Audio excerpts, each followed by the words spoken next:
Hey, everybody. Welcome to Sunday Night Wrestling. I am your host here, Peter Parker, and we are live in charge.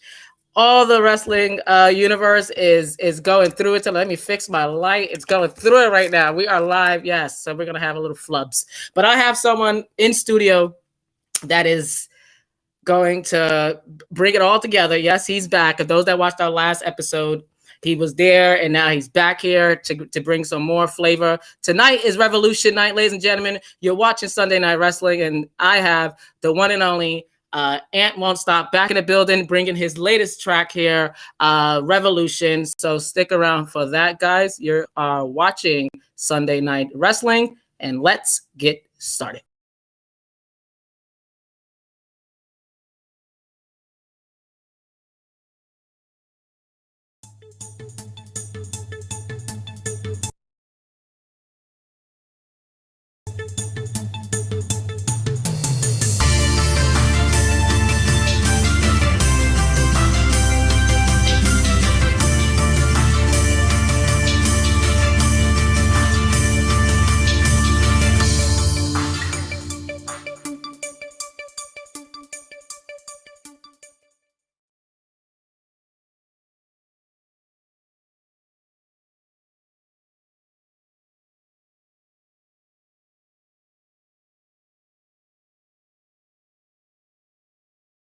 There we go. There we go. Okay, guys, we are here. We are live. Welcome to Sunday Night Wrestling, ladies and gentlemen. I'm your host, Peter Parker. But without further ado, let's bring him in here.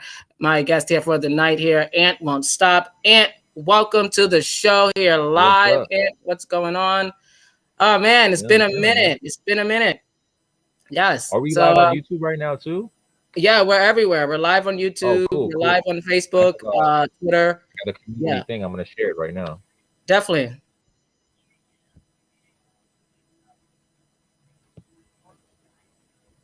All right. Awesome. So yes, what a night. What a night. So real quick, like, what are your thoughts on just the night overall? I mean, because we were comparing this to WrestleMania night. I saw a lot of people on social saying it feels like atmosphere, feels like WrestleMania. Clearly, this is AEW's biggest show of the year. You know, I would say, you know, some say it's Double or Nothing, but I definitely think Revolution definitely fights apart. Don't you think? Yeah, no, Revolution is, I think, their biggest show. I mean, you can't say really because they all their shows are big. A lot of people say Double or Nothing is a WrestleMania type show. A lot of people say All Out. But I think Revolution brings the hype like every time. So I was really, I mean, not every time, but like the last time, I really liked Revolution. So. Yeah, I definitely agree. I definitely agree. I definitely, you know, I mean, either way, you know, all of the AEW pay-per-views are really, really great. But tonight was just, you know, I tend to watch a lot of wrestling, you know, as we talk about, you and I specifically talk a lot about, you know, just the world of wrestling and all that good stuff, which is why I love having you on here and just really conversing about the IWC and where we stand and all that good stuff. But AEW, the one thing that they do really great is they do amazing storytelling, and you know, the Moxley Omega and all the matches, even, you know, people were calling out Tony Khan, and especially for the whole surprise, and you know, we're gonna get to that too. But it's just, I mean, going into this pay-per-view, I tend to, with AEW, I tend to like have with a grain of salt type thing, because they're still relatively new. They're still relatively coming into the fold of you know, the world of the dynamic of wrestling. I mean, it's been just about 2 years, so they're still relatively getting their ground and developing their core audience, which I think they have locked. I mean, because Quiet as Kept, the Wednesday Night Wars are pretty much done after WrestleMania. That's the latest reporting. But so you could say they won or whatever, but the point is that they definitely have a stronghold, and now I think this is leading to because a lot of people are upset with the Elite being everywhere, all everywhere, you know, Omega, Hangman, Young Bucks always in the front cameras, Cody. And I think now tonight, for some reason, I felt like this was the future of AEW coming to life, even with the women's division. Like, yeah, I got that. Did you get that?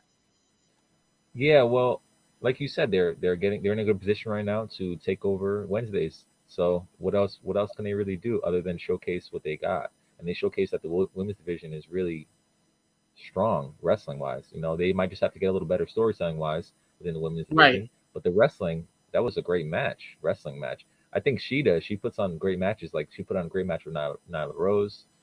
They have a good division. They just have to get the storytelling together and maybe like figure out the TV times, because I know the women don't get as much TV time, they saying, on AEW Yeah. or just in general. But they might just have to figure that out.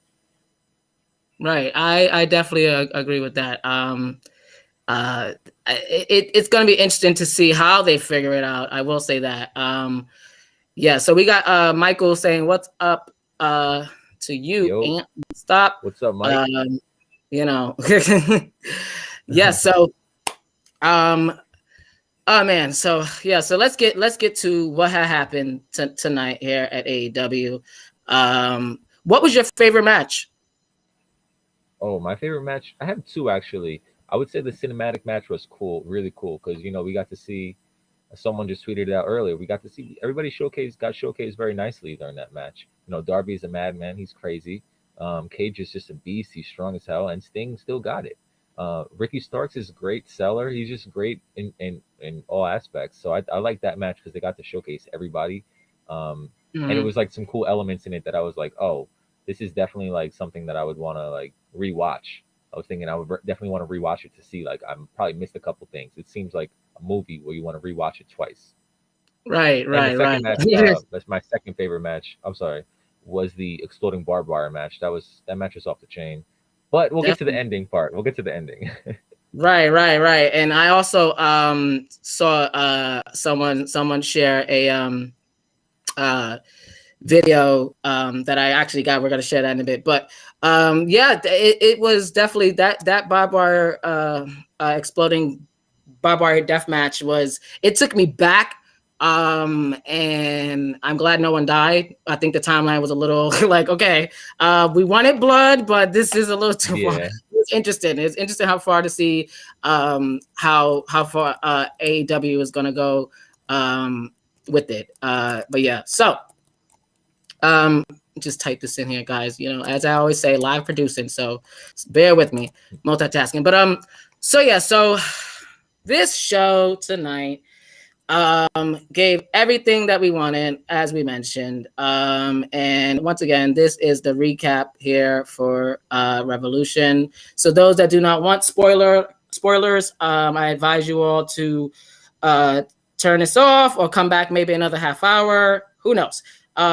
But yeah, so we're gonna go through it, and all right, send this out. So the first match, and shout out to Forbes for the breakdown here. The first match was the Young Bucks with Yeah. That was Jericho a and MJF. that was a great match too, actually. Now that I Yeah, think about it. definitely. What were some of your favorite highlights? I thought first of all, I thought towards the end when MJF looked like, you never know MJF. Like, I'm just with MJF, I'm always like, okay, is there going to be a heel turn at some point? I mean, not a turn, but a swerve, like, because I don't think he trusts Jericho. Jericho doesn't trust him. I mean, they're both, heels, but They're like, both, yeah, cocky and right. arrogant. So who do you Yeah, really gonna trust? exactly. So it's just interesting to see like when one or the other is gonna, and it looks like maybe Wednesday, because Quiet as Kept, they did not win against the Young Bucks, but the match was pretty decent. And I know Jericho's doing this to obviously get MJF over, even though I don't think he really needs it. I think it's really just a pairing that just actually works. Yeah. As wonky and people didn't like the whole dinner situation that they did at the dinner banana, whatever it was called. They did the whole comedy skit and stuff, and it went viral. But the match tonight, I definitely like them as a tag team, though. And that's the crazy part. I like them as a tag team, but I also kind of want to see them feud. So it's just it's weird. It really is. It's weird. Yeah. Do you get the same feeling? I feel like well, the match itself was great, like wrestling wise. I enjoyed the match, but I feel Mm-hmm. like there is a heel turn coming. or not a heel turn necessarily, but like there's going to be a division between the two, and I think Right. that Jericho's going to get kicked out of the Untitled. Ah. He might I be like voted out or something like. They might say he's too old or something like that, or something like that. Because I don't think that MJF and Wardlow are going to get kicked out of it.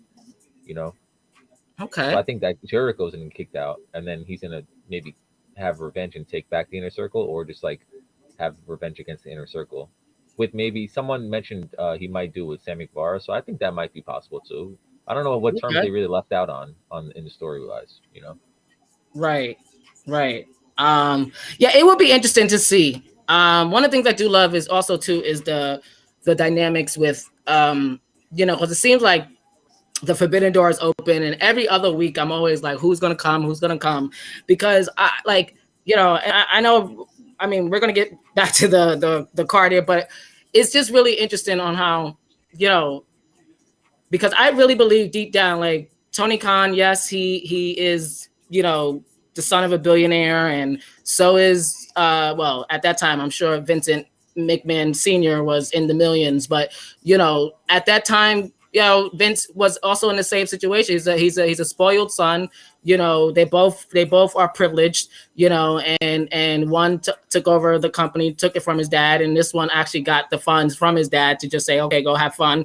And but point being is that you can tell Tony Khan, like, I honestly feel like he really loves this business more so than Vince. And even to the point where, like, because he went on Impact and he said his forbidden door is open. And now I'm expecting so many other companies to come in, because let's be honest, like, if not AEW, WWE, or GCW, a lot of other companies are not really getting recognition right now. So it's the perfect time to have, if you got this platform, to bring in as many brands and promotions and cross promote, and I just love that. So I was expecting anything tonight, like during any type of match, because you never know. We had Kenta come through, got the Good Brothers, and AEW is just so full of just characters right now. Yeah, And it just keeps me glued to, like, every match. But I just want to say that. I don't know if you have an opinion or not, but yeah. I Well, just I think it's think that, interesting. like you said, like anything can happen at any moment. So they maybe need to do more invasion type things, like Mhm. have some New Japan or Impact guys show up and try to make their mark. Because Right. it seems like right now they're not having as many as they could. You could have Sammy Callahan come out. Maybe he could have been the guy in death come out and save Oh John man, that would Moxley have in been a death great. match.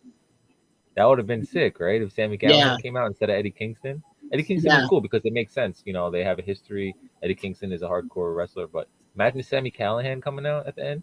Yeah. That would have been crazy. That would have been That crazy. would That have would been have been crazy. a highlight of Impact. Like, Yeah, it would have been trending yeah. all over the place. Even if the fireworks weren't as good as they should have been at the end. Right. Right. Yeah. Yeah. That's a whole nother Even if the story. I explosion was a was little okay. lackluster, you Right. know? Where's the explosion? But okay. Um. Yeah. So after the MJF Jericho defeat from the Young Bucks, who are still the tag team champion, we went on to the Casino Tag Team Royale. And you had a bunch of tag teams, number 10 and 5 from Dark Order, QT Marshall, Dustin Rhodes, P&P, Proud and Powerful, who I still Yeah. waiting for any kind of just anything. Right now, they're just lackeys who job, and we all want more from them. Let's just say that. Um, yeah, and then we got Matt and Mike Sadal, the brothers, tag team. It's pretty interesting. We have more of the Dark Order: Evil Uno, Stu Grayson, the Gun Club. I was not aware that Billy Gunn had two sons. I knew of Austin. Yeah. I didn't know of Colton. So he actually has his, like, legacy continuing on. That's really interesting. He looks so Um, much like Billy Gunn too, his other son right, Colton. He looks right, just like right. him. Yeah, so those are the Billy Gunn's children. And then we got Peter Avalon and Cesar Bononi, sorry. And then we had the Varsity Blondes, which another legacy, Brian Pillman Jr. And I forget the other guy. I think Cassidy. I think his last name. No, Ant. No. Oh, Brian Pillman Jr. and Griff Garrison. There you go, Garrison. I was totally Yeah. off, guys. No, All that's right. cool. That is the Varsity Blondes. Bear Country, the Jurassic Those Express. guys were impressive. Very What, impressive. Bear like, Country? yeah. Okay. All right. I mean, have they been on AEW before? Because I mean, listen, I don't like. Yeah, no, they have. Yeah, they have. Okay. They have. 'Cause I'm not sure I if it don't was get dark or regular AEW right. programming, but I've definitely seen them before. Okay, that's what I was gonna say because I don't watch Dark as much as I should. Like, there's so much wrestling going on. It's really hard to like stay afloat with everything every day and like every week. But so I wasn't too familiar. But okay. And then we got Jurassic Express, the Butcher and the Blade, minus the Bunny. And then Private Party, SCU, Ray Phoenix, and Pac, and more Dark Order, John Silver and Alex Reynolds. I really love John Silver. Can't wait till you get the single run. But yeah, so the winner was of that match was Ray Phoenix and Pac of the Death Triangle. If they're still running, I think they're still running as that situation. Yeah, so that's the faction. I think it went to the right team. Do you? I like the Death Triangle. They're a great team. They got 3 really great wrestlers. But I necessarily thought, like, not necessarily, but I really thought that the Dark Order was going to win it. Like, I thought John Silver and Alex Reynolds were going to win it. I really thought they were going to win it. That would have been I wanted interesting. them to win it. I want them to win it. Yeah, that you know, I was watching it, and I'll be honest with you, I was sitting there, and I'm just like, okay, well, this is interesting, and if the Dark Order gets this win, you know, it would have been big, you know, and I didn't realize how over they were until I saw heard the crowd, like, and the crowd was really just rooting for them, and I'm like, okay, so clearly, I don't know where the hell I've been. Nah, they're super over. Super over. Yeah. Even before like Brody's passing, like they were definitely on the way of just being the most over like heel faction ever. Like, it's just crazy. Yeah. And their story with Hangman Page is really cool right now. I like that. Yeah. And that's why I was getting into it, because with the combination, it was like, okay, clearly, you know, when the crowd is behind it, you're like, okay, you got no choice. Yeah, definitely. Yeah. I would like to see them tag team as well. Hey, got Giovanni watching. Hey, Gio. One of my good friends. So we got Pac and Phoenix, as I mentioned. They took the W. You know what I didn't like about that? They said that the upcoming match is going to be on this Wednesday on Dynamite, the tag team title match. Right. That's kind of too soon for it. I feel like they should have had it for the next pay-per-view or something. Well, not next pay-per-view because it's every couple months, but maybe like a big episode of Dynamite that they got coming up. You know, like special edition Dynamite. Not this week, like a couple days from now. I could see where you're going with that. You know, kind of stretch it out. I feel like the Young Bucks are just going to retain at this point now. Yeah, true. There's no build up to it or anything, you know. So. Yeah, and that's the thing with like producing weekly content, like, you know, because obviously we do the same thing with most shows, you know, WWE, Impact, like they make these crazy decisions to, obviously they want to continue the story, as I mentioned earlier, like the storytelling and stuff, like, but I agree with you. I think maybe they should have, like, I don't know. I mean, they did win. It may be like 2 weeks from now to kind of give like maybe this Wednesday we build it, give a promo or something. I agree. I agree with you. Like, stretch it out, because clearly we know, you know, unless they want to just have some, you know, hot potato situation like the 24/7 title. Where you know, it can always happen. Right. Maybe we can see the Young Bucks get costed the titles at the expense of the Good Brothers, and then we could have the feud for the Impact titles. Because I don't think the Young Bucks ever had the Impact titles. That's what they've had every other title except for WWE. Really, every other tag title ever. Yeah. That's interesting. That would be interesting. Look at that. That is a thought to behold there. So moving along, we had Hiraku Shida. She defeated Ryo Mizunami, who fought her way through the Women's Tournament Cup. Real quick, what do you think of the Women's Tournament Cup? What are your thoughts of it? I mean, I liked it. I'm a little upset that Nyla didn't get you know, but I listen, I cheer for, I'm a stand for my gays now, you know, hello. But Yeah, no, I know what you you mean. know, You have your favorites, and you want to see them win all the time. I have the yeah, I same. mean, but I also understand why clearly, you know, it's time for new faces, new blood, you know. I just like Yeah, seeing her dominate everyone and stuff. People are already calling her the AEW Nia Jax. I'm like, okay, now y'all need to yeah. pause. No, Okay, she's she's not better killing than. no one yet. Yeah, no, she's better than Nia Jax. I See, would say thank you. so. No, this is actually no disrespect to Nia Jax, but like she's like way better than her. See, I'm not the only one. But yeah, so I like the tournament. I love what they did. I know some people had issues with some matches being on YouTube and not being on TNT and stuff, but they can only again fill so much time. And you know, right now everyone's watching content online, everyone's streaming. So you know, I mean that's just the way it is. And they got some decent views, and it was great to see the Joshi stars come, you know, to the US or whatnot, and do their Yeah, thing. yeah. I think they filmed in the US if I'm not mistaken. They filmed But, some no, half in the U.S. and half in Japan.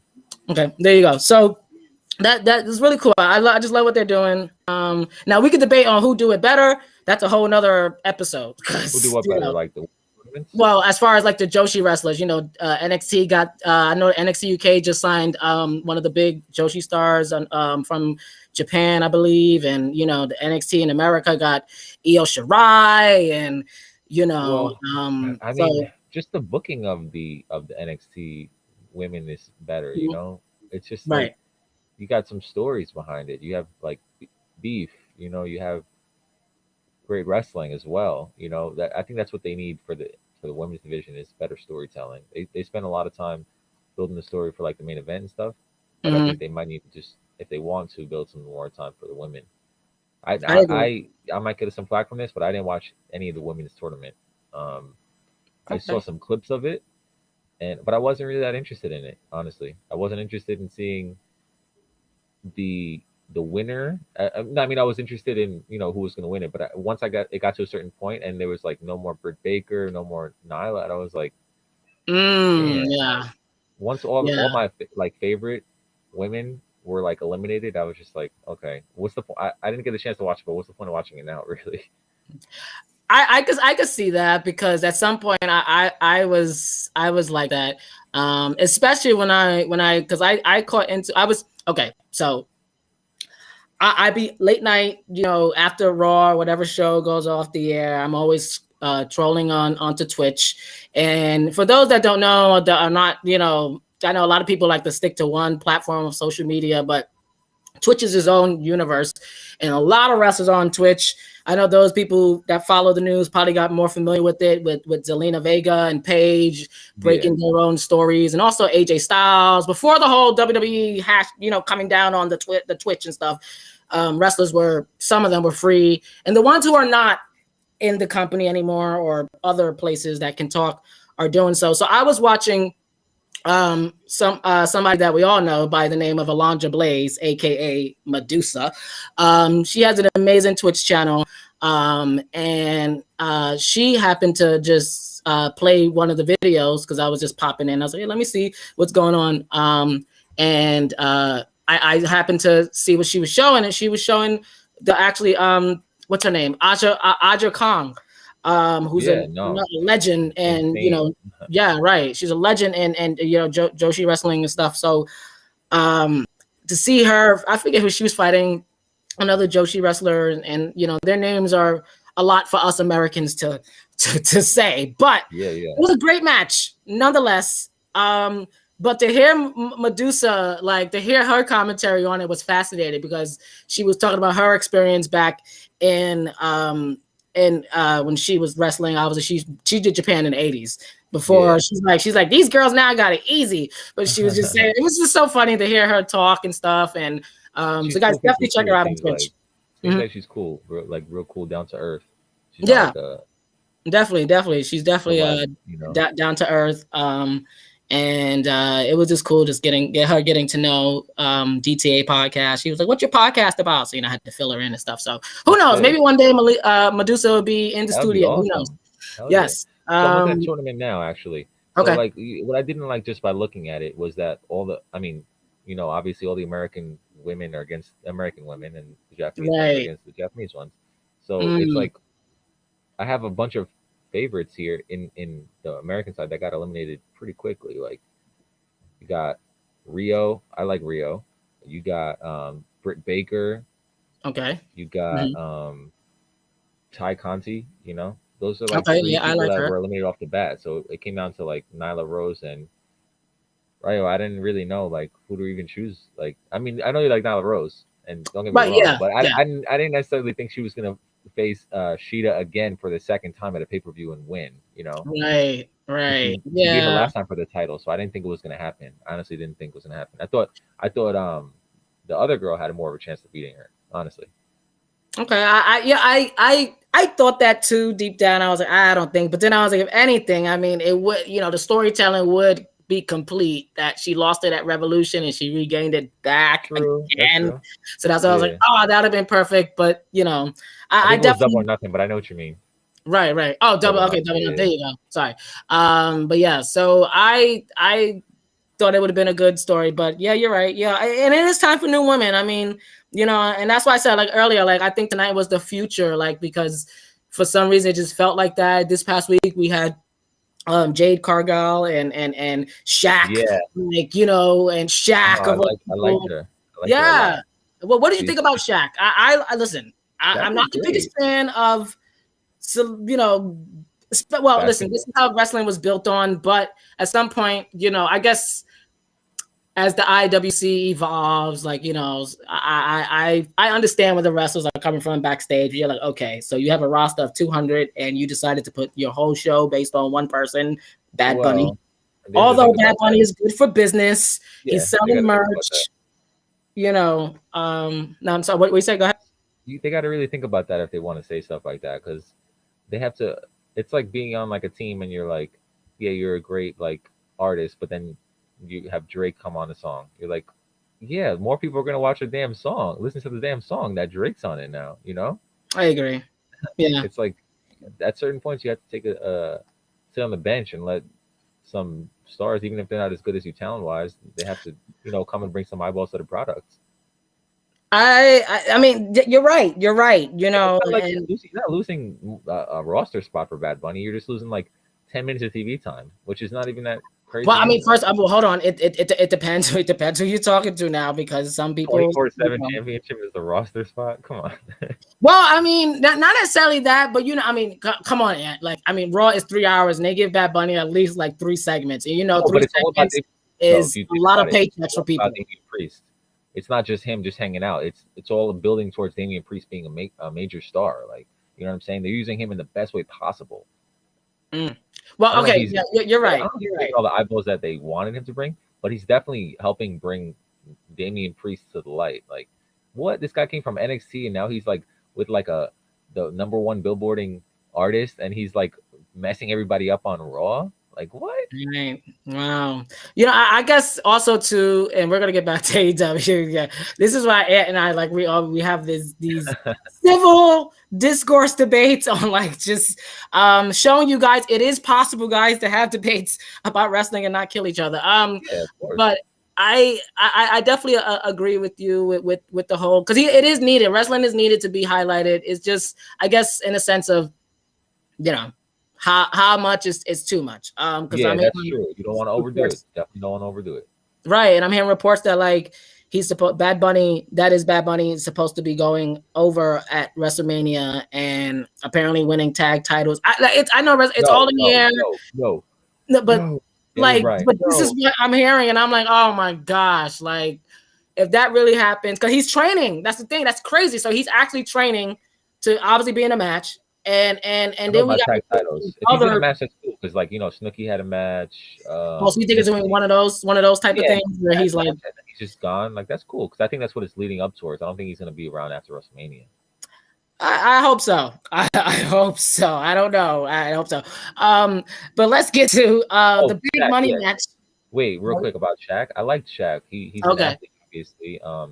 He reminds me of like the Karl Malone type wrestler. Remember when Karl Malone did Mm, so I was like, oh, Shaq is actually he's trying his best. You see, he's like actually putting in work and taking notes from the big guys like Andre the Giant. Probably even the Big Show gave him some tips, and he actually true. wasn't scared to get put through a table, which was crazy. Like Shaq is the man.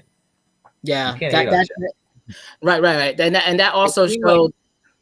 yeah, it Mhm. seemed like a cheap plug to have like Shaq on your show, but he actually put in work. So it's like, all right, it works. Yeah, and I think like that's as fans, like that's all we ask for. Like, just make it make sense, and as long as they able to put in the work. And that's why I really like Ronda Rousey. Sorry, hot take. Well, that's a whole nother conversation. And then we got the big money match, guys. With Hangman Adam Page versus Big Money Matt Hardy. Or Big Money Matt, sorry. And I'm gonna let you go with this one. I thought it was great. I liked the ending. I thought Matt was gonna win. So now I'm curious what happens next.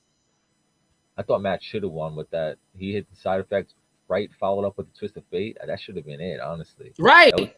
That should have been it. He hit him with like his signature and then a finisher right after it. Or like, like Jeff's finisher, but he used it too. Mm-hmm. But yeah, I thought that should have been it. And then I'm glad that Hangman Page got the win because obviously he needs it. And the Dark Order came out and it was cool. It was a cool match. I liked the match. It wasn't bad at all.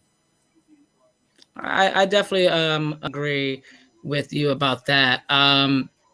But also I also like the fact that when I was scrolling through social media and all that for the well, obviously for tonight and stuff, I got to see this picture here of AEW actually doing, people that were there took pictures of them actually. If you guys can't see, I'm gonna zoom in for you guys. They're actually cleaning in between matches. So while they're doing, JR and them giving us promos on screen, this is what they're doing in between the matches to keep the protocols going.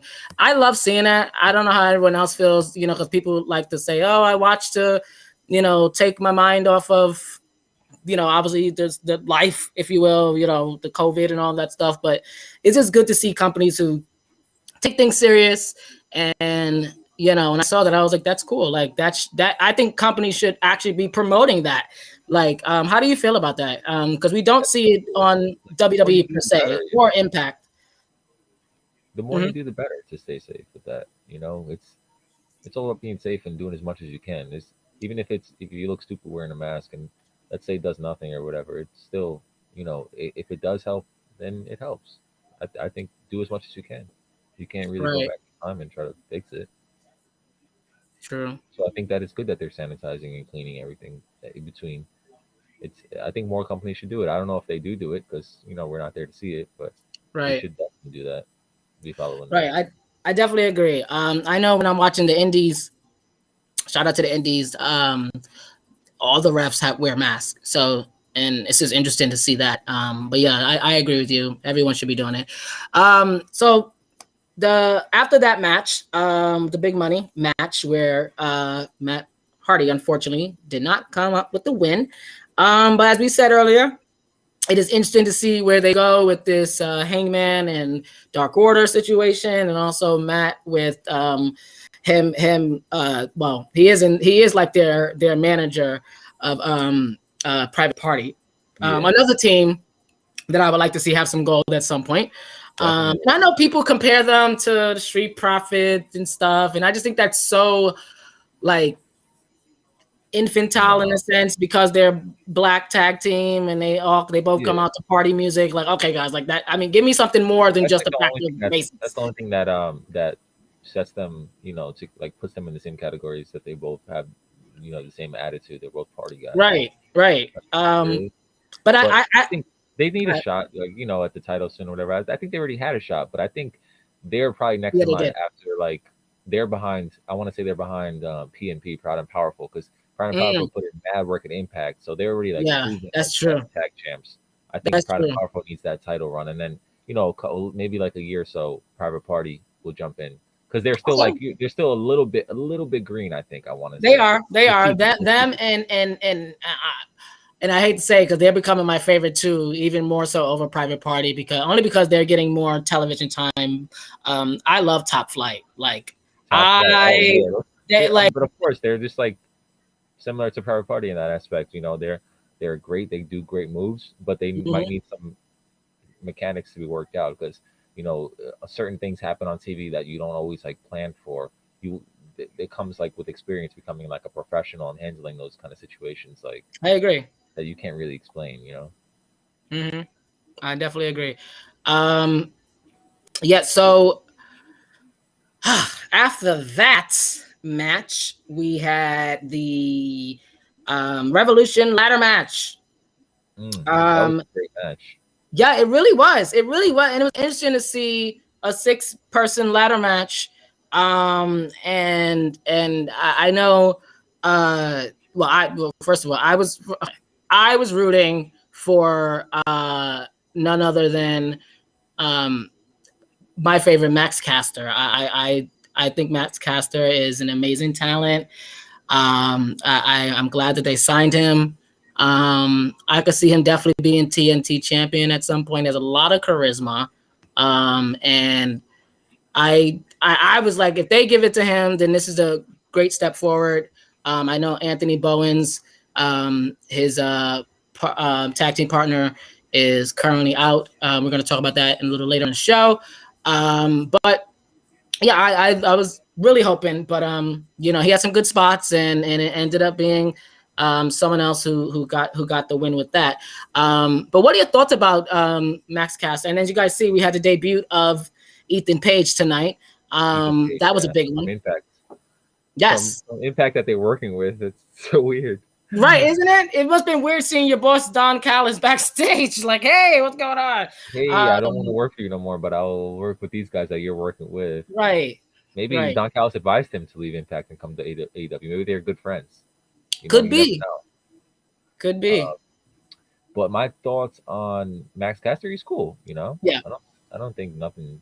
What do you think I don't about his rap? I mean, you're a rapper, so what would you rate his lyricism, his skills? Like, it's kind of come different though. on, what Like would you rate his bars? I would say he's more of like a freestyler slash like punchline kind of guy, necessarily. Mhm. And I'm more of like I would say I'm more of like a songwriter and like Right. that type.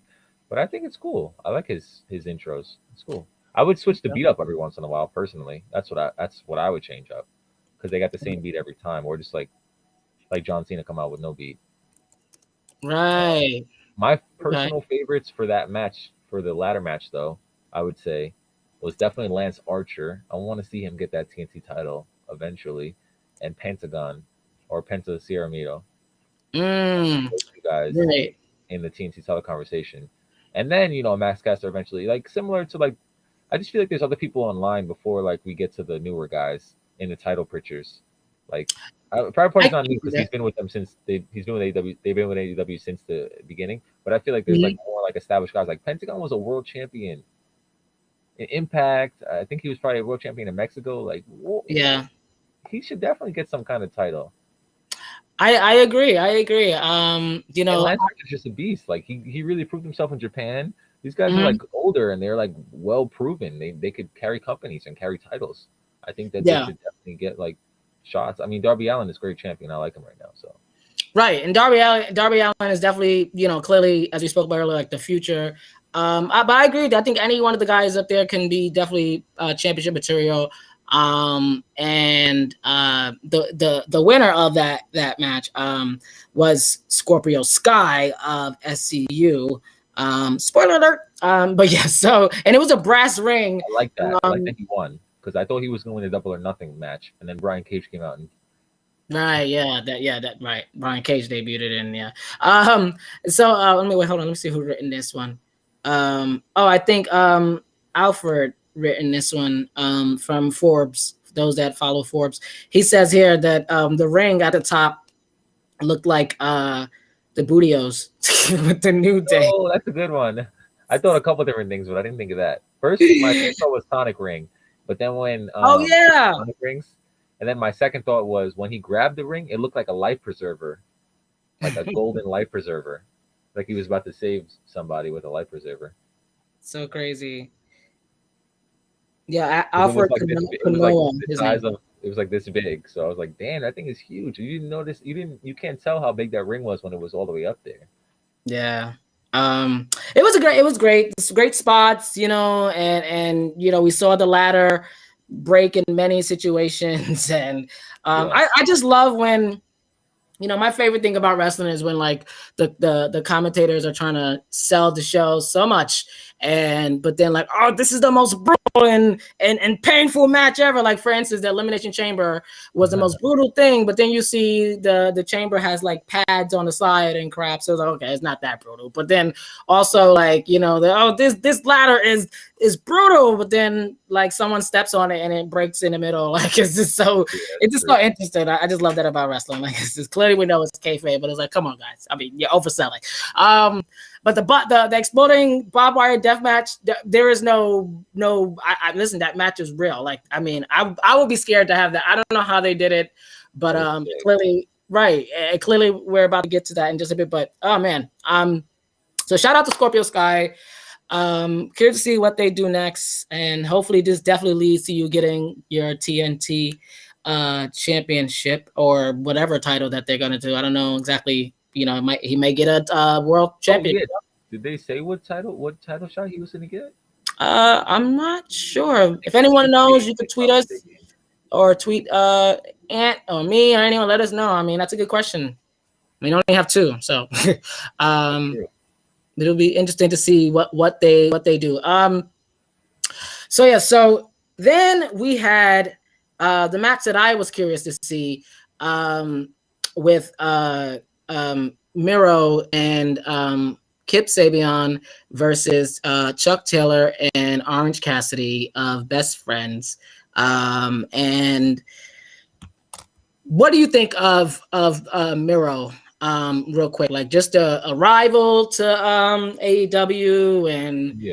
where he's at now, because obviously there's a lot of conversation. People, I mean, he was definitely a force to be reckoned with in WWE, specifically NXT for me. He got to the main roster. We kind of got it lost with him, and after him and Cena had that great like series of matches, it just fell apart. And especially after Vince told Miro to himself from Miro's Twitch, which a lot about Twitch. Miro Yeah. was on Twitch, and he said what Vince said to him, that even when his merch was top seller, he was like, no one believes in you. So clearly that's why he left, and now he arrived here. So what do you think about the progress of Miro? Well, I was a big fan of Rusev in WWE, and I have a lot of thoughts on this. Well, Mm-hmm. but they're leading up into like the current thought of him. But initially, I was like, he was not doing so good in WWE. Maybe he should leave. But then I realized, maybe he was in a good spot. He was in the main event, so they saw something in him with the Bobby Lashley feud. It was a stupid feud, but he was still like being heavily featured on the show. So he ended up leaving, goes to AEW, and he's kind of like a joke, coming out wearing like cool clothes, just hanging around with his friend playing video games and stuff like that. And I was like, damn, they really kind of like wasting someone who's such a beast. But then I'm like, hmm, recently he's been showing like more of like a mean streak, like Mm-hmm. before the match he beat up he beat them up, and then he, like, he was showing that he has that fire still in him. So I'm hoping that we get a resurgence of that that mirror on the screen, that Right. Rusev on the screen right there. We need that. No more like Mr. Nice Guy, no more playing games, flip out, mess up Kip Sabian. you know we need a monster of him. We need him to tear through everybody. I agree with you, but I also feel like that we can maybe get best of both worlds here. And hear me out. I think that we can definitely get that Rusev, like you said, but we can also get the balance of Rusev the gamer, or Miro, excuse me, Miro the gamer now in AEW. Mix a little mix of Rusev in there too. I get what you're saying, like the edgy, Yeah, the yeah, the machka, and we want. I mean, he still has his finisher the same, and but I agree with you. But I think we're gonna get this balance of, because clearly he still has it in him. Because I thought today, tonight after the match, like he was gonna, because he looked a little pissed at Kip, but just I guess he's a good seller. But then he grabbed him and put it under his arm, and then they left. yeah, Or yeah. whatever, That's what him I and need from. Penelope. That's what I need from him is like more emotion and more Mhm. like that, more storytelling behind him. Right. I definitely agree, and hopefully we'll see that. However, according to Tony Khan, he believes a lot in Miro, and he thinks he's going to be the next big gamer. So we will see. We have some news about AEW games, so stick around for that for the latest headlines in professional wrestling. So the match Miro had with Kip Sabian and Chuck Taylor, Orange Cassidy. Everyone was waiting for Orange Cassidy to come out. The match started off a little wonky because everyone's like, okay, Chuck was out there by himself for a minute. Yeah, and everyone was just like, "What's up? Like, what's going on?" And then after a while, Orange Cassidy came out, a little bruised, and the match continued. And I love Orange Cassidy's style. I know a lot of people, just don't like the whole, especially the Jim Cornette stands that listen to every word he says, and then they want to run on social media. Cornette is right, and all this buffoonery about whatever Cornette says because he's the wrestling god, and I run this business, and he thinks he created wrestling from the South with like I can't stand him. It's just because he's one of those people who like he thinks he know it all, and I get it. Some people call him the greatest promoter ever. That's still debatable. It's subjective. We could have a whole episode about best promoters, but I think when it comes to him acting like he knows wrestling because, again, he's Jim Cornette and, he created so many things. Yes, he's been around everywhere. Every promotion you could think of somewhere, Jim Cornette finds his way in there. And who knows, maybe he is consulting with AEW on the low. He could be a private consultant with the company because people think him and Jericho. Right, him and Jericho has this beef and stuff. And Jericho's not stupid. Well, then again, I mean, he's a stupid idiot. Right. We're going to get to Jericho because all I gotta say, his wife is a hot mess. And I mean that literally. But so yeah, so it rubs me the wrong way every time when they think he knows everything. Because Orange Cassidy, push come to shove, when he's actually wrestling, he can wrestle. And I think tonight he proved that once again. Yeah. Go ahead. I'm understanding his character more and more. I don't like when he's like super in chill mode, but when he wrestles, he's, nobody, he can wrestle with the best of them. He can go. The guy can go. So right. I'm understanding his character more and more, and I'm warming up to him, definitely. And I like him as a face. I don't think that he should be, like, obviously a bad guy or anything, but the match wasn't bad. The match wasn't bad. I actually didn't see who won it because I stepped away from the bathroom for a quick second, came back, and I didn't know who won. Yeah, they definitely lost. Yeah, Cassidy and Taylor, they lost. Yeah, yeah, and the ending was pretty, is what you expected. The heels got over.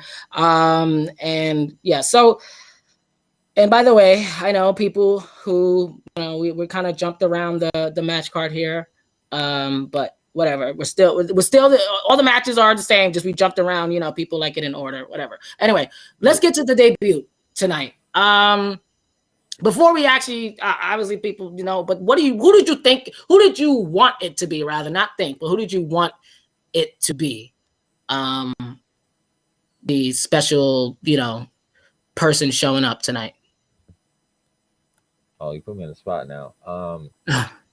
I kind of did think it was going to be Christian because he said Hall of Fame worthy. So I thought that was like the key, how do you say, the key hint because Christian's not the Hall of Fame yet. And I know that if it was a WWE Hall of Famer, they probably would have had more respect and said Hall of Fame talent, because like, true. Kurt Angle is in TNA Hall of Fame and WWE Hall of Fame. They definitely would have said Hall of Fame talent if it was Kurt Angle. And it would have built more like hype if you said Hall of Fame talent. You're like, what? Who? Hall of Fame? So Hall of Fame worthy talent was definitely Christian was a good guess towards that. Who did I want it to be? Of course, like CM Punk. Like, why wouldn't I want it to be like CM Punk? It would be cool to see. See the reaction. I was definitely going for CM Punk too, And but clearly everyone's been denying CM Punk, Batista, everyone, and hell, even Mick Foley, everyone. But if it was Yeah, CM Punk, they should have got him like like at Double or like the first ever pay-per-view. They should have got him years ago, like 2 years ago. yeah, It'd be kind of but I late to also get him think now. when it does happen, because I believe it does, I believe that CM Punk. Someone out of money. Yeah, and I don't think I think he's waiting for his contract to be up because I'm sure he signed this deal with WWE, and I'm sure it wasn't just for Fox. I'm sure it was for some if they need it for network appearances and stuff like that. They do a lot of documentaries. So once that all dries up and stuff, and I could see him going to AEW and having his one final run, and the way he wants it to be. Or who knows? Maybe he'll surprise us and swallow his pride and ego after everything he said, and come on back to wrestle. It'll be interesting to see what happens with CM Punk, because I think the demand for him is so high that no matter when Still, it after goes like up, it's 8 years, gonna break the internet. it's been like 8 years since this guy's been around. Yeah, People it's are been a minute. still anticipating him. So Mm-hmm. I think WWE probably his best bet. Get his Hall of Fame ring, and then really wrestle a couple guys. That's it. Mm-hmm. Because AEW, if they would have got him like in the beginning, it would have made sense. If they get him now, it's like kind of like, oh, they got him. They got so much stuff going on now. They have like Penny Omega, John Moxley. They have so many guys, so many great guys that they should be pushing and stuff. So I don't think I I don't agree. I know. mean, Unless they like fizzle Jericho out and Matt Hardy and stuff, like they don't really have too much more room for legends. I agree, and I guess that's the thing when you bring big stars, who are deemed as legends, like in the IWC, whether or not they're Hall of Fame or whatever. Like there are people who we fight for, like you said, and I agree with you. I think like right now maybe not be the best time. But even if they do like a Lesnar thing with CM Punk, where he doesn't have to show up all the time, we know eventually he'll come back around and he's on like a timer type thing. Yeah, that would be better. I totally agree. Like I think AEW should not get in that spot where, I mean, that is the formula to build stars and but you also want to make sure you have a continuation of development, like talent in there. And, I know they got this new show launching this coming week, which would be their third show that they have. We're going to talk about that a little later, but it's just, so they're definitely like making room. So it'd be interesting to see. So I do agree with you. I do think it's it's convoluted right now with all the major big names and stuff, but they kind of like if they get him, then that means they just have Matt Hardy, Jericho, and Big Show and stuff like that just to have them. CM Punk if he came back, he'd have to be heavily featured. He'd have to be like instantly in a title match or something. It's almost he can't just be a guy in a ladder match. I think CM Punk, if he does come back, I think he's going to be like Daniel Bryan. I think CM Punk genuinely loves his business. I think WWE really fucked it up for him. And be honest, but like eventually he'll maybe he'll do that Daniel Bryan type thing, but he would have to come back in a major feud. Yeah, just to bring him back, it had to be worth it. Let's say it was CM Punk who did that Moxley thing at the first Double or Nothing, where like he came out and beat up Omega. Yeah, that would have worked, There you go. I could see that. I could see that. And then he come in attacked, and then from there, Omega is like just calling for him week after week, and he doesn't show. And finally, like 6 weeks later, he come back, and then now that leads to the next. AEW pay-per-view is every 3 months, which is the perfect thing for them. So you could build it up. It's perfect for them to do that. Like you're so right. That would be perfect, and then he can like finesse his way into the roster and then pull off the Daniel Bryan situation where he's giving younger stars, putting them over and, taking some L's and, the IWC go crazy. What's going on? CM Punk is losing. No, it's wrestling. It's work. And he's helping out the stars. And, Unfortunately, Jeff Hardy's doing a lot of jobs for the younger guys now, too. Yeah. And it's interesting, though. It's interesting when your faves are looking out for others, and I guess we all know, well, it's sports in general, and because we wrestling isn't a silo, but it does has a sports aspect to it. And Yeah. and in sports, you know, everyone, you're competitive. Even your team players are competitive with your own team players. Like, you want to be the one that's, you know, with the most points or stats and, you know, catches and all that stuff. Like, or in wrestling, you should want others to succeed, but unfortunately, you gotta get your name out there first, and then you can look out for others. And some people do, some people don't, and that's why I respect, like you said, Jeff Hardy and Daniel Bryan and I believe CM Punk. Like, you know, the one person that I really just don't really vibe with like that is, and I know I heard some stories, but I don't think he really likes his business, and that's Brock Lesnar. I just don't think Oh he no. really doesn't like this business. He says it all the time, you know, and he shows it. And, you know, from multiple stories from wrestlers who work with him, like, he doesn't like to sell at all. And even John Moxley, one of them, like, said that epic thing, like, he does it when they fought at WrestleMania 32, like, Lesnar was not taking any hits from him, you know, and we got what we got, which is a crappy ass match, even though it was a no DQ and all that. It was crappy. And so I lost respect for Brock. Like, you know, but someone like CM Punk, like I said, I think this is my thought. You know, it's not confirmed, but I believe he really would do the Daniel Bryan route, because you're right in the sense that he is super huge. And if they bring him back now or a year from now into the fold with AEW or WWE or anywhere, who knows? Whoever has the funds to lock him down, because you never know. Back in a major way, like a major feud, and Yeah. like he can't come back and sign a contract. Like Christian can get away with that because That's true. he's, Yeah, exactly. Christian could he get away can't with come it. back and sign a contract. He has to come back and like come out for blood, like come out and just beat up John Moxley and then like have a mask on or something and then like take it off. I don't know, like something cool, but something very like high profile. Yeah, I definitely. Not something you would pull up hype to, like maybe a big pay per view, but not something you pull up hype specifically for. Yeah. So yeah, guys, as you guys see on the screen, Christian Cage, aka Christian from the World Wrestling Entertainment, has made his debut at Revolution tonight. Spoiler alert: he was the star that Tony Khan and everyone was boasting. And so, real quick here, shout out to Hill by Nature for this write up regarding his situation. Christian Cage signs multi-year deal with All Elite Wrestling. The Twitter account says Christian Cage has arrived. And yeah, so it goes on here that says this past January, he made his long-awaited return to the squared circle at the 2021 WWE Royal Rumble after a 7-year absence. I saw a lot of people tweeting and say, "Oh, no more E&C reunion, whatnot." But so, and it goes on to say, recent report, according to Wrestling Inc. from Raj, saying Christian was not under contract with WWE, and then he was also told that his contract was under only with Fox, which is why, with his work for backstage, and that got canceled a long time ago, which is why he was able to get snatched up.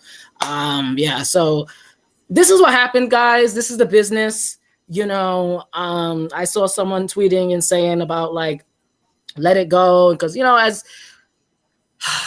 as fans, even though I see them as way worse, but we're not going to call people names here, but there are fans who go too far, and because they're passionate about wrestlers, or you're a brand loyalist, and you hate to see other wrestlers go to other companies because people believe in loyalty, blah blah blah, even though, as the person tweeted and said, that this is wrestling. And Tony Khan purchased a wrestler, Don Callis purchased a wrestler, you got I forget who runs Ring of Honor, but they're purchasing wrestlers. That's the business. Like, if your wrestlers available, sometimes they take a pay cut to go elsewhere, sometimes they get a pay raise to go elsewhere. It's the business. And it's like, I talk to my partner about this all the time, because he's a big like NBA and NFL, and we're just like, it's the same thing. Like when LeBron went to from Cincinnati to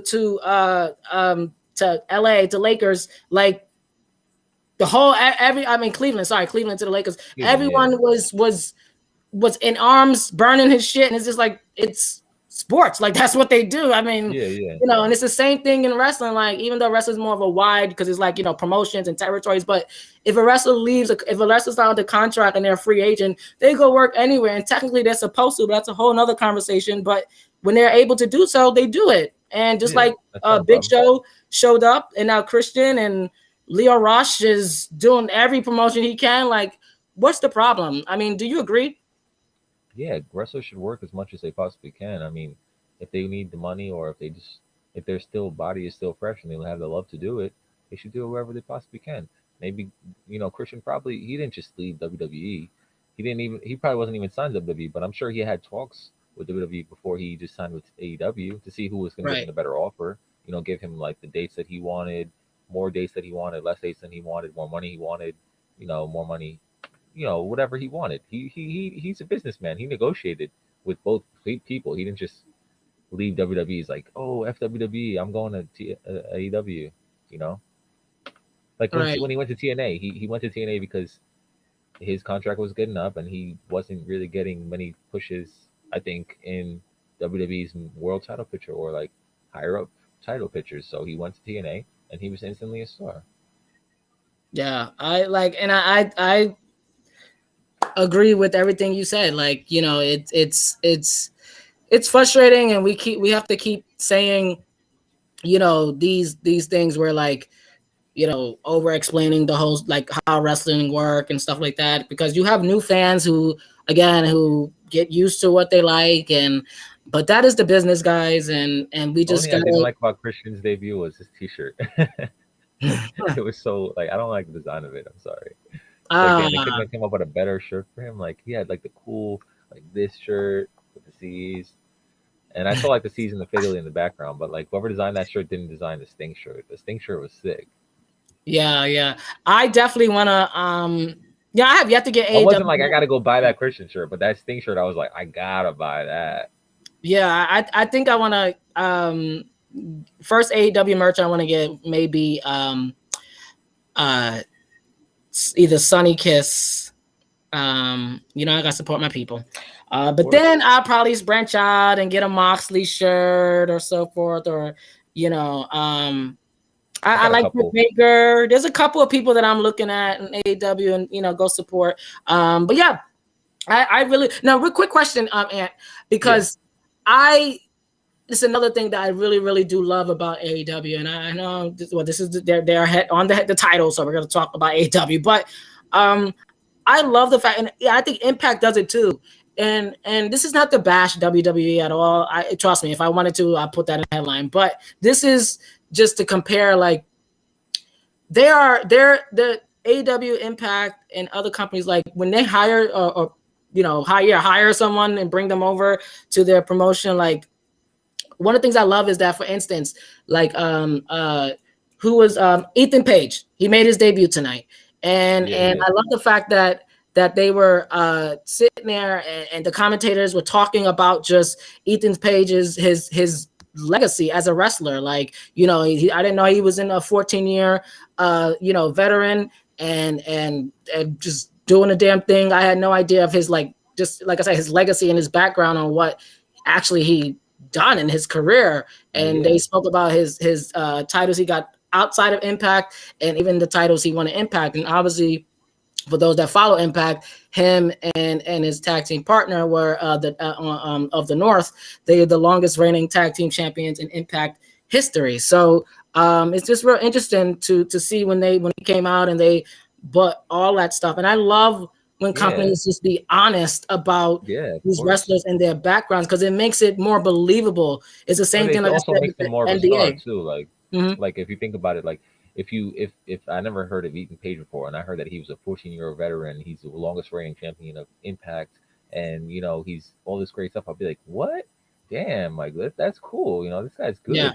He's I would think he's like you said more credible. So Mhm. I think that's good when companies do that. I know WWE acknowledges New Japan all the time, and they say like, oh, he's a former. Like I remember Morrow saying he's a former IGWP champion, and like what's his name also said it, JBL. They say it all the time, and I think recently they're acknowledging TNA more, but I don't think they're gonna acknowledge AEW necessarily right this second. Yeah, And and that's the thing. I didn't Mhm. hear AEW acknowledge WWE by name either, but they do show like Jake Roberts Hall of Fame ring. Right. Yeah, and it's just interesting. So I guess that's what it is. I guess they just not gonna like highlight American companies, but they'll do overseas. All right, whatever. But I just like Yeah, I hearing, guess isn't Impact technically a Canadian company? No, well, that's or funny, right? I think so. Well, yeah, I think it is. I'm not sure. Or it was at Um, one point. They might have no, bought them I think the since people then. that own it are in Canada, but they're headquartered in Tennessee, if I'm not mistaken. I know that's where they do a lot of filming and Okay. stuff. But you might be right because they're owned by Anthem, and Don Callis is like the executive. So I'm not sure about the whole technicalities with that, but it's just I just love hearing that. Like I said, it solidifies the wrestlers, like you just said. Like it makes Yeah, them of like course. wow, like oh wow, I want to research and see You don't who have to they mention won it the every title day. from. Just mention it one time and say like what he's done in the past, like his accomplishments, and it'll do wonders for your for that person. People might be looking Yeah, for Ethan Page t-shirts now. Not that they knew that he's like a longest reign champion or something, you know? exactly. See, there you go, there you go. So now we're gonna get to the match of the night that had everyone up in arms and going crazy. The final match, which was Kenny Omega, or excuse me, as the announcer does, Omega, versus John Moxley. And real quick, guys, just to let you guys know, there is a situation where me and John Moxley, we happen to share the same birthday. So Nice. I When is am that? December 7th. Oh, nice. And yeah, thank you. And so obviously it just passed. We're the same age, Happy 35. happy belated, I guess. Um, yeah, it's crazy. And Twin. when I found out, I was just like, wait a minute. I was like, It makes whoa. sense. So it's so crazy. But the match, the exploding barbed wire death match tonight was incredible. And give your take real quick. I really loved the match. The match was everything I expected and more. The wrestling, there was good wrestling in the match. It wasn't just like two guys throwing each other into barbed wire. There was actually wrestling in the match as well. Like I've seen Right. death matches before, and it was just guys doing stupid stuff like the whole time. But they actually did have some cool wrestling, and they had a lot of cool spots where John Moxley got thrown into the freaking barbed wire, and his head was like stuck in it for like a minute. He was trying to get it off. It was like stuck in Yeah. his hair and stuff like that. And then the part where they jumped out of the ring, he did the did he do the his finisher? I think it was his finisher out of the ring onto the barbed wire tables. That was sick. Right. The part where Kenny Omega had the bat and he hit him over the head with it and exploded. That was sick. The whole match Yeah. was great. Like it reminded me of like I was like, damn, John Moxley is really like the MVP of AEW. He puts on great matches with like everybody, like Brody Lee, Right. Kenny Omega, rest in peace, Brody Lee, Kenny Omega. He had Oh, other look at matches. that right there. That was Yeah, crazy. yeah, exactly. Yeah, the match was insane. The match was insane. But Um, then, okay, so we get towards the ending, right? mhm, They're building up the hype so much. Like I've watched one death match before, and it was Terry Funk, I think versus Sonita, and uh-huh.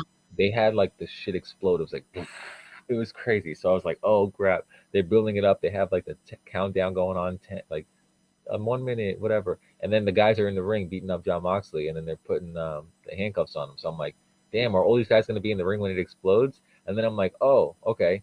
They leave the ring, so I'm like, oh, they're just going to leave John Moxley, and it's just going to explode like crazy, right? Because those guys are not like deathmatch guys. They're not really like about the Mhm, explosion mhm. stuff like that. So John Moxley is a deathmatch guy. He's okay with doing anything. He's like whatever. And then Eddie Kingston comes out, so I'm like, oh, this is dope. They're gonna have two like deathmatch like hardcore guys do like some do it like take the bump, not the bump, but like take the explosion.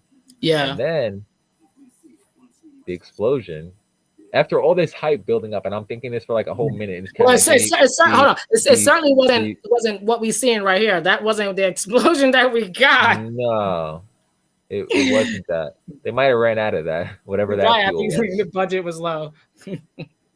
And then after Eddie King comes out, he covers his face like he covers both of them like it's about to like everything's gonna go crazy.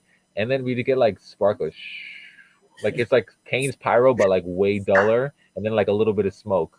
and like a little bit of flares. I'm like, Oh, what? it was like if Gilbert was coming out. Like it was just Yeah, like like the camera angle wasn't it. It wasn't like a good camera angle. It wasn't good anything. I mean, nothing good was yeah. about that explosion. And the fans in attendance, this was the worst part. Because I was like, oh, maybe it just looked bad on TV. And then the fans in attendance were like booing the hell out of it. And I was like, oh my Oh, gosh. They ruined totally I mean, they didn't ruin the match because you could watch the match over, you don't have to watch it again. right. But The they ruined ending the was yeah. pay-per-view kind of like it didn't leave on off a hot note because of that one I guess mistake or misjudgment. Like they had all that build up. They had Eddie Kingston come out. I was like, yo, this is gonna be crazy. And then it's like, I no. say let's call it a faux pas. Is this uh the second time or I'm trying to think with Moxley and Omega. They had another barbed wire match before. It No, was I'm an talking about this feud. Is this the second time they're feuding? Yeah, like or this is the third match of their like ongoing. Well, this is their third match because that they had the barbed wire match like an unsanctioned match, and then they had the title match, which Right. was Okay. not really Yes. part of the The feud, but third. like Okay. they've had a rivalry going since AEW started. Right. On, Right. Okay. No, I just wanted to because I'm like, wait, I just wanted to make sure. But this is probably it for John Moxley. I don't think he's getting the title shot again anytime soon. yeah, yeah. I definitely can see that. Yeah, this might be it for a while. Yeah, I loved the match. I thought it gave everything, and like you said, the ending was a bit underwhelming. Specifically because of what we all were expecting. We were expecting to get the pow pow pow pow pow. We didn't have You to know, even expect that. If they didn't have like the pow on deck, they, they couldn't. They didn't need to have all that minute countdown and like, oh my gosh, what's gonna happen in a minute? And then like everybody leaves, and then John Moxley's handcuffed. They didn't have to have all that if they didn't have something to back it up. Like that was what led people to disappointment is that they had all of that, all like the bells and whistles, and then it was just like nothing. Yeah, I agree. I agree definitely. And it's unfortunate, but you know, like you said, it was a mistake slash faux pas slash botch, whatever you want to call it. I'm sure Yeah, the universe is gonna, put their stamps on it, and wrestle botch, and everyone is gonna make yeah. their fun of it. But yeah, it was a great match. It's a great pay-per-view.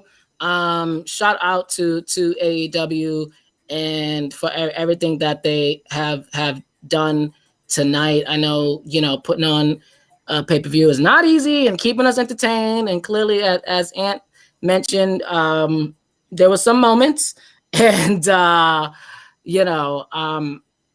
I definitely think that they can bounce back from this. I don't think it was that bad. Oh yeah, no, it wasn't like The damage is an done. AEW thing. It was just like a kind of like a letdown on a really good show. Not like the Right. greatest show that they've had, but it was definitely close to it. Up until that point.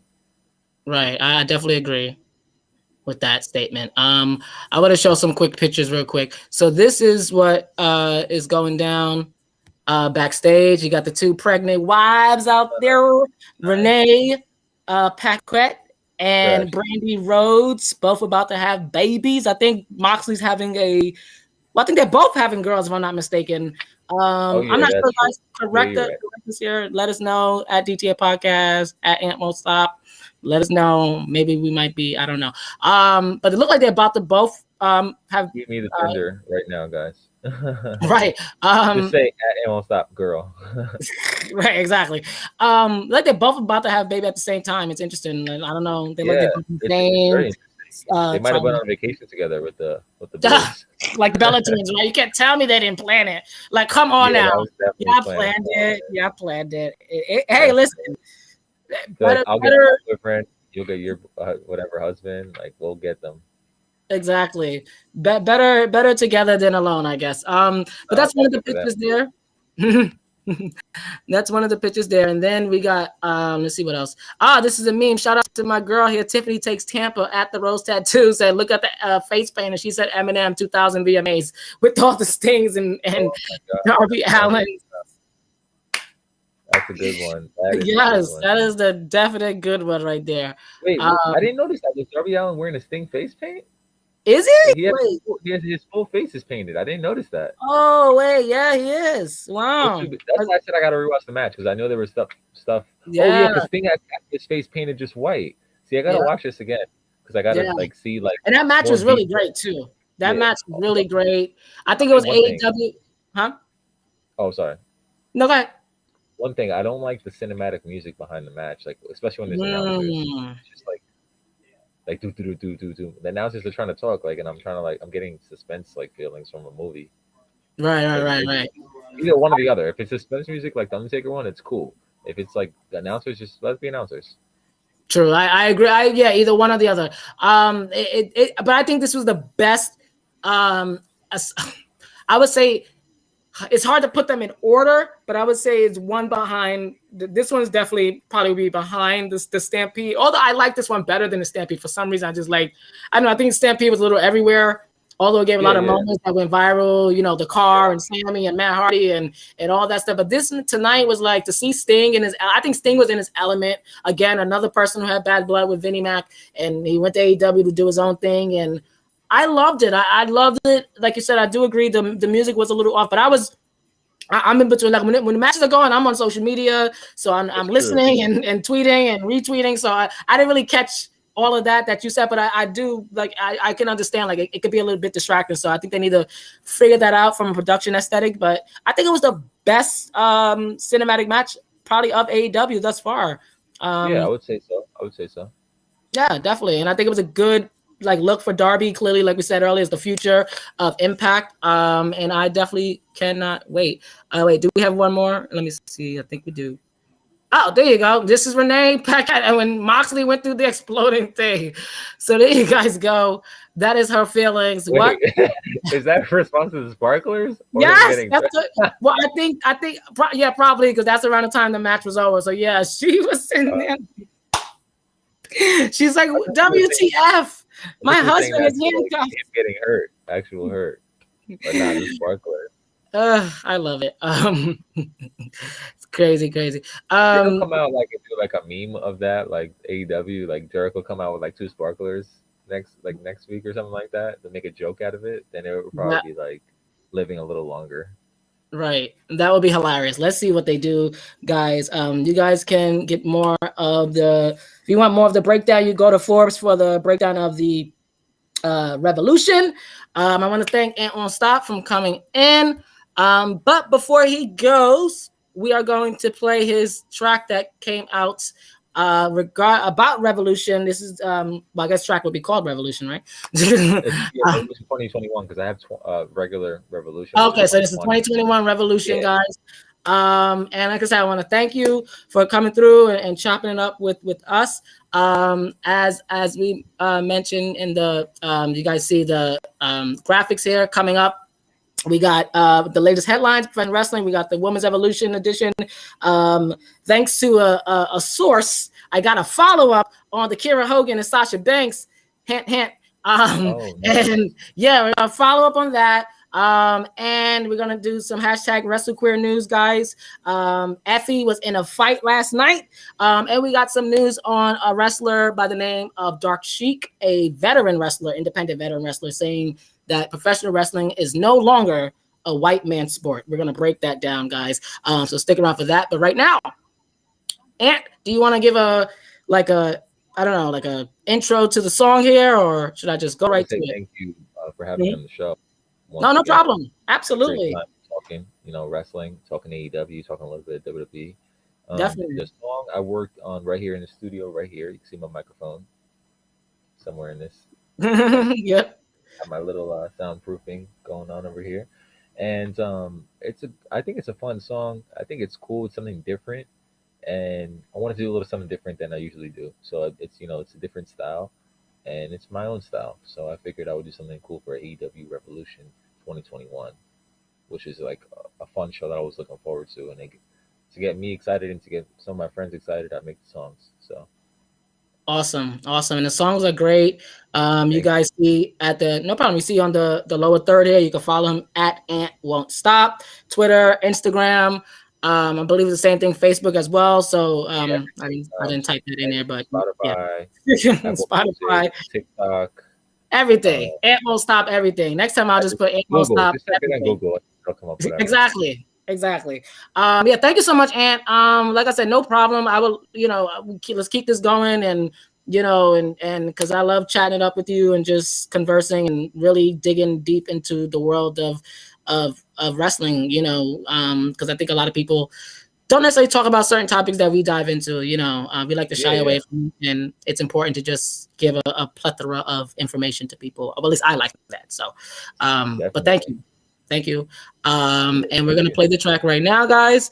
And we will see you soon. As he mentioned, the track is called Revolution, guys, and let's take a listen. Hope you guys enjoy it.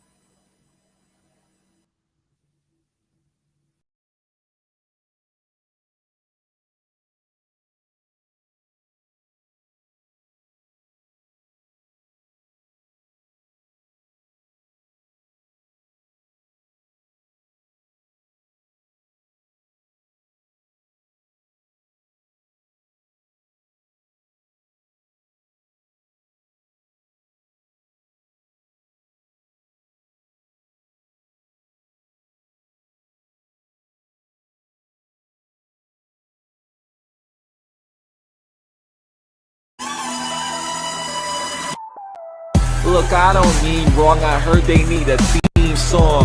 Execs rejecting me, telling me to dream on. I just wanna make it big and put my team on. Haters say I need a certain flow to lean on, but I ain't with that ish, baby, I don't follow trends. I feel like Orange Cassidy around my best friends. Nothing's forever, so I'm hoping that this thing will last. Irish whip you, then I hit you with that stinger splash. Wildin' when I hit the scene with my new team. Coffin drop from the top like it's routine. I heard you need a lesson, I'ma have your order ready. I'm far from ordinary, got the dark order ready. Entering the ladder match, I need that title shot. There's still an opening, I can take that final spot. Always the same winners, I can make that cycle stop. Face of the revolution, I can make that title pop.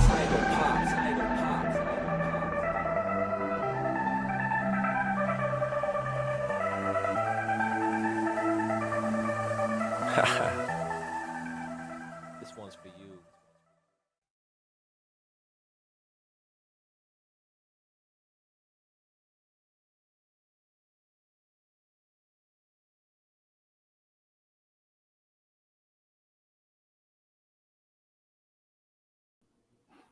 All right, guys, there you guys have it. We're gonna put the link in the chat box here, and also on our YouTube page for those that want to check out Ant Won't Stop on Spotify, everywhere.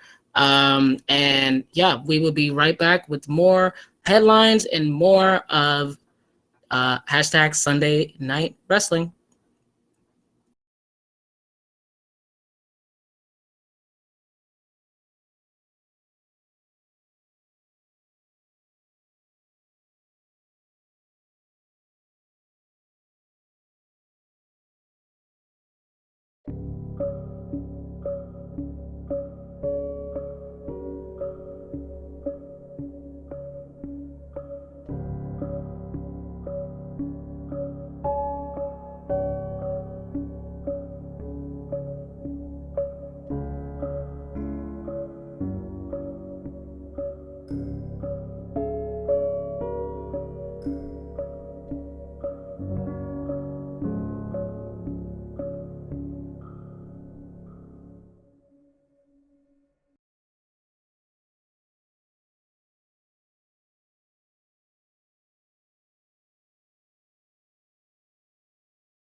As you guys can see, And this is the average rating here. Shout out to WrestleNomics for this one. This is from 2001 all the way here. And it goes all the way to 2024. So this is why Vince had to make something happen. And so again, shout out to WrestleNomics for this amazing breakdown here, statistics here. But this is where it was heading, basically Raw. So Vinnie Mac had no choice but to pull the trigger and make things happen. Pull the, as you mentioned, this Mania, about how he we totally disagreed with some of the creative that he had, with the wrestlers, especially Hogan. An interesting story with Hogan. But I want to hear your thoughts on, like, just seeing at this trajectory. Do you think that Vinnie Mac can pull this together? Do you think he can really? This is a new year, and yes, as we just said, the Legends Night ratings pulled through. It was a great night for Raw, but can he continue this going? This is a weekly programming show. Can he really continue to pull this? If this is what WrestleNomics has been projecting since 2001, you guys see at the top where things were great, Attitude Era.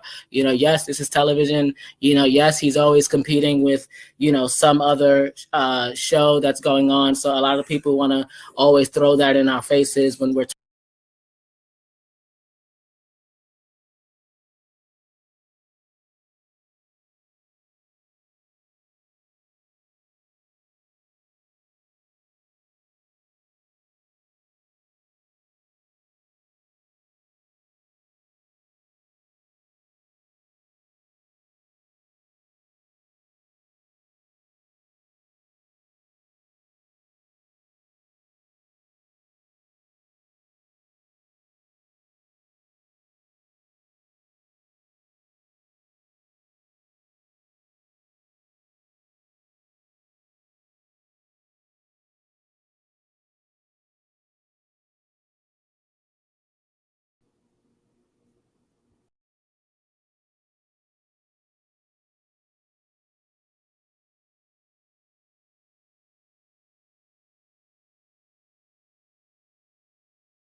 And we are back for another half of this show called Sunday Night Wrestling. So where do I start with? So let's get to the topics of the women's evolution. So we're gonna talk about the one and only, this woman right here. Her name is Miss Sasha Banks. Yeah, we're gonna talk about Sasha. So those that saw her Corey Graves sit down, and she spoke to Corey Graves and told about what happened. We're not talking about that. We're talking about Sasha Banks. Sasha Banks going against, if you followed the last video we talked about with Ant Won't Stop, how funny, about a WWE superstar, an Impact star coming for a WWE superstar. So we need to figure this out. And like I said, we spoke about it, we compared it, me and Ant, and the star that we're talking about is none other than Impact Tag Team Champion, girl herself, Kyra Hogan. And oh wait, let me take that off. Sorry guys. Sorry, not sorry. Okay. So Kyra Hogan and Sasha Banks. they are like going through this back and forth situation.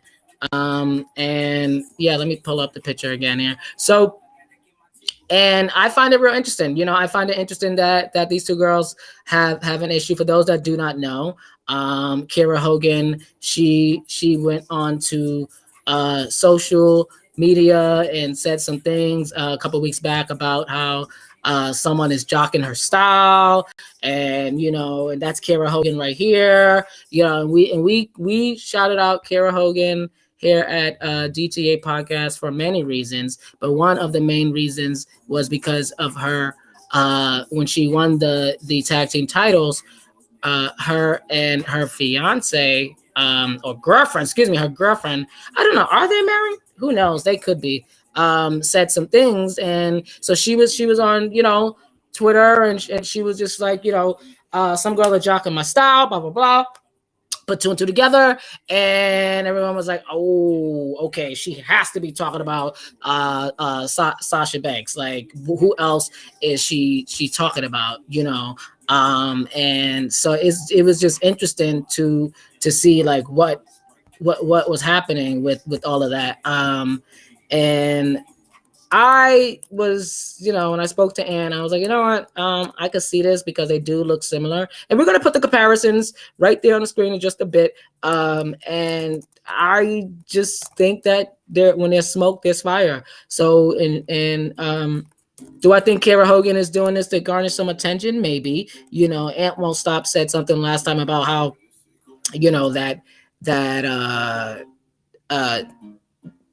let's just say Impact doesn't get the recognition that WWE gets. So of course somebody would want to come for them and get that attention. So I can see that, I can see that. I can, definitely get with that assessment. However, I think that it is a ongoing situation. And till that story, like, Kyra Hogan, she clap back, and Sasha has not said nothing yet. And this is the thing right here. Shout out to Wrestle Comments right here. This is what she said, and that's the picture of her and her girlfriend, Diamante. Sorry, I said Diamante. She is a superstar as well. They made history upon history upon history. They won the WoW Tag Team Championships, and I think that's not a something to snark at. Like they won the WoW championships, and I'm here for it. I'm here for what her and her girlfriend doing. She says here, got a bottle from my baby Blue when she won the knockout title, and it's the best girlfriend ever. Thank you for always being my biggest supporter. That is via Wrestle Comments, guys. Follow at Wrestle Comments, at Wrestle Comments HQ on Insta. The latest, what's going on with the world of wrestling. It's really fascinating. But there you have it. And I'm like, you know what? I'm here for it. So now, like I said, she's talking about calling out what's her face, Sasha Banks, and the champion here. And she's saying, you jocking my style, sis. You jocking my style. And Sasha's just like, girl, what are you talking about? That never happened. So, well, so actually, Sasha hasn't said it. That was just me talking, speaking for Sasha, like, girl. But Sasha didn't say that.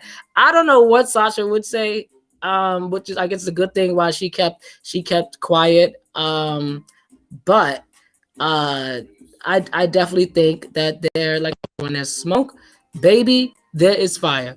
And who knows? Who knows? Will Sasha clap back and say something?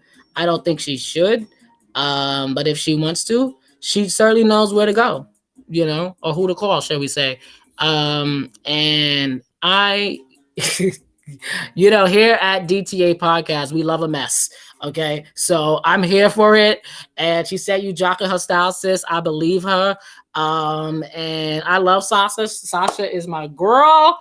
But I'm just saying, like, she's saying you jocking her style, sis. So it's like, what's the tea? I mean, if you're not doing it, then I don't know. I mean, but yeah, guys, let's take a listen to what she had to say. Shout out to my source for the follow-up video here. And I will give my thoughts on that.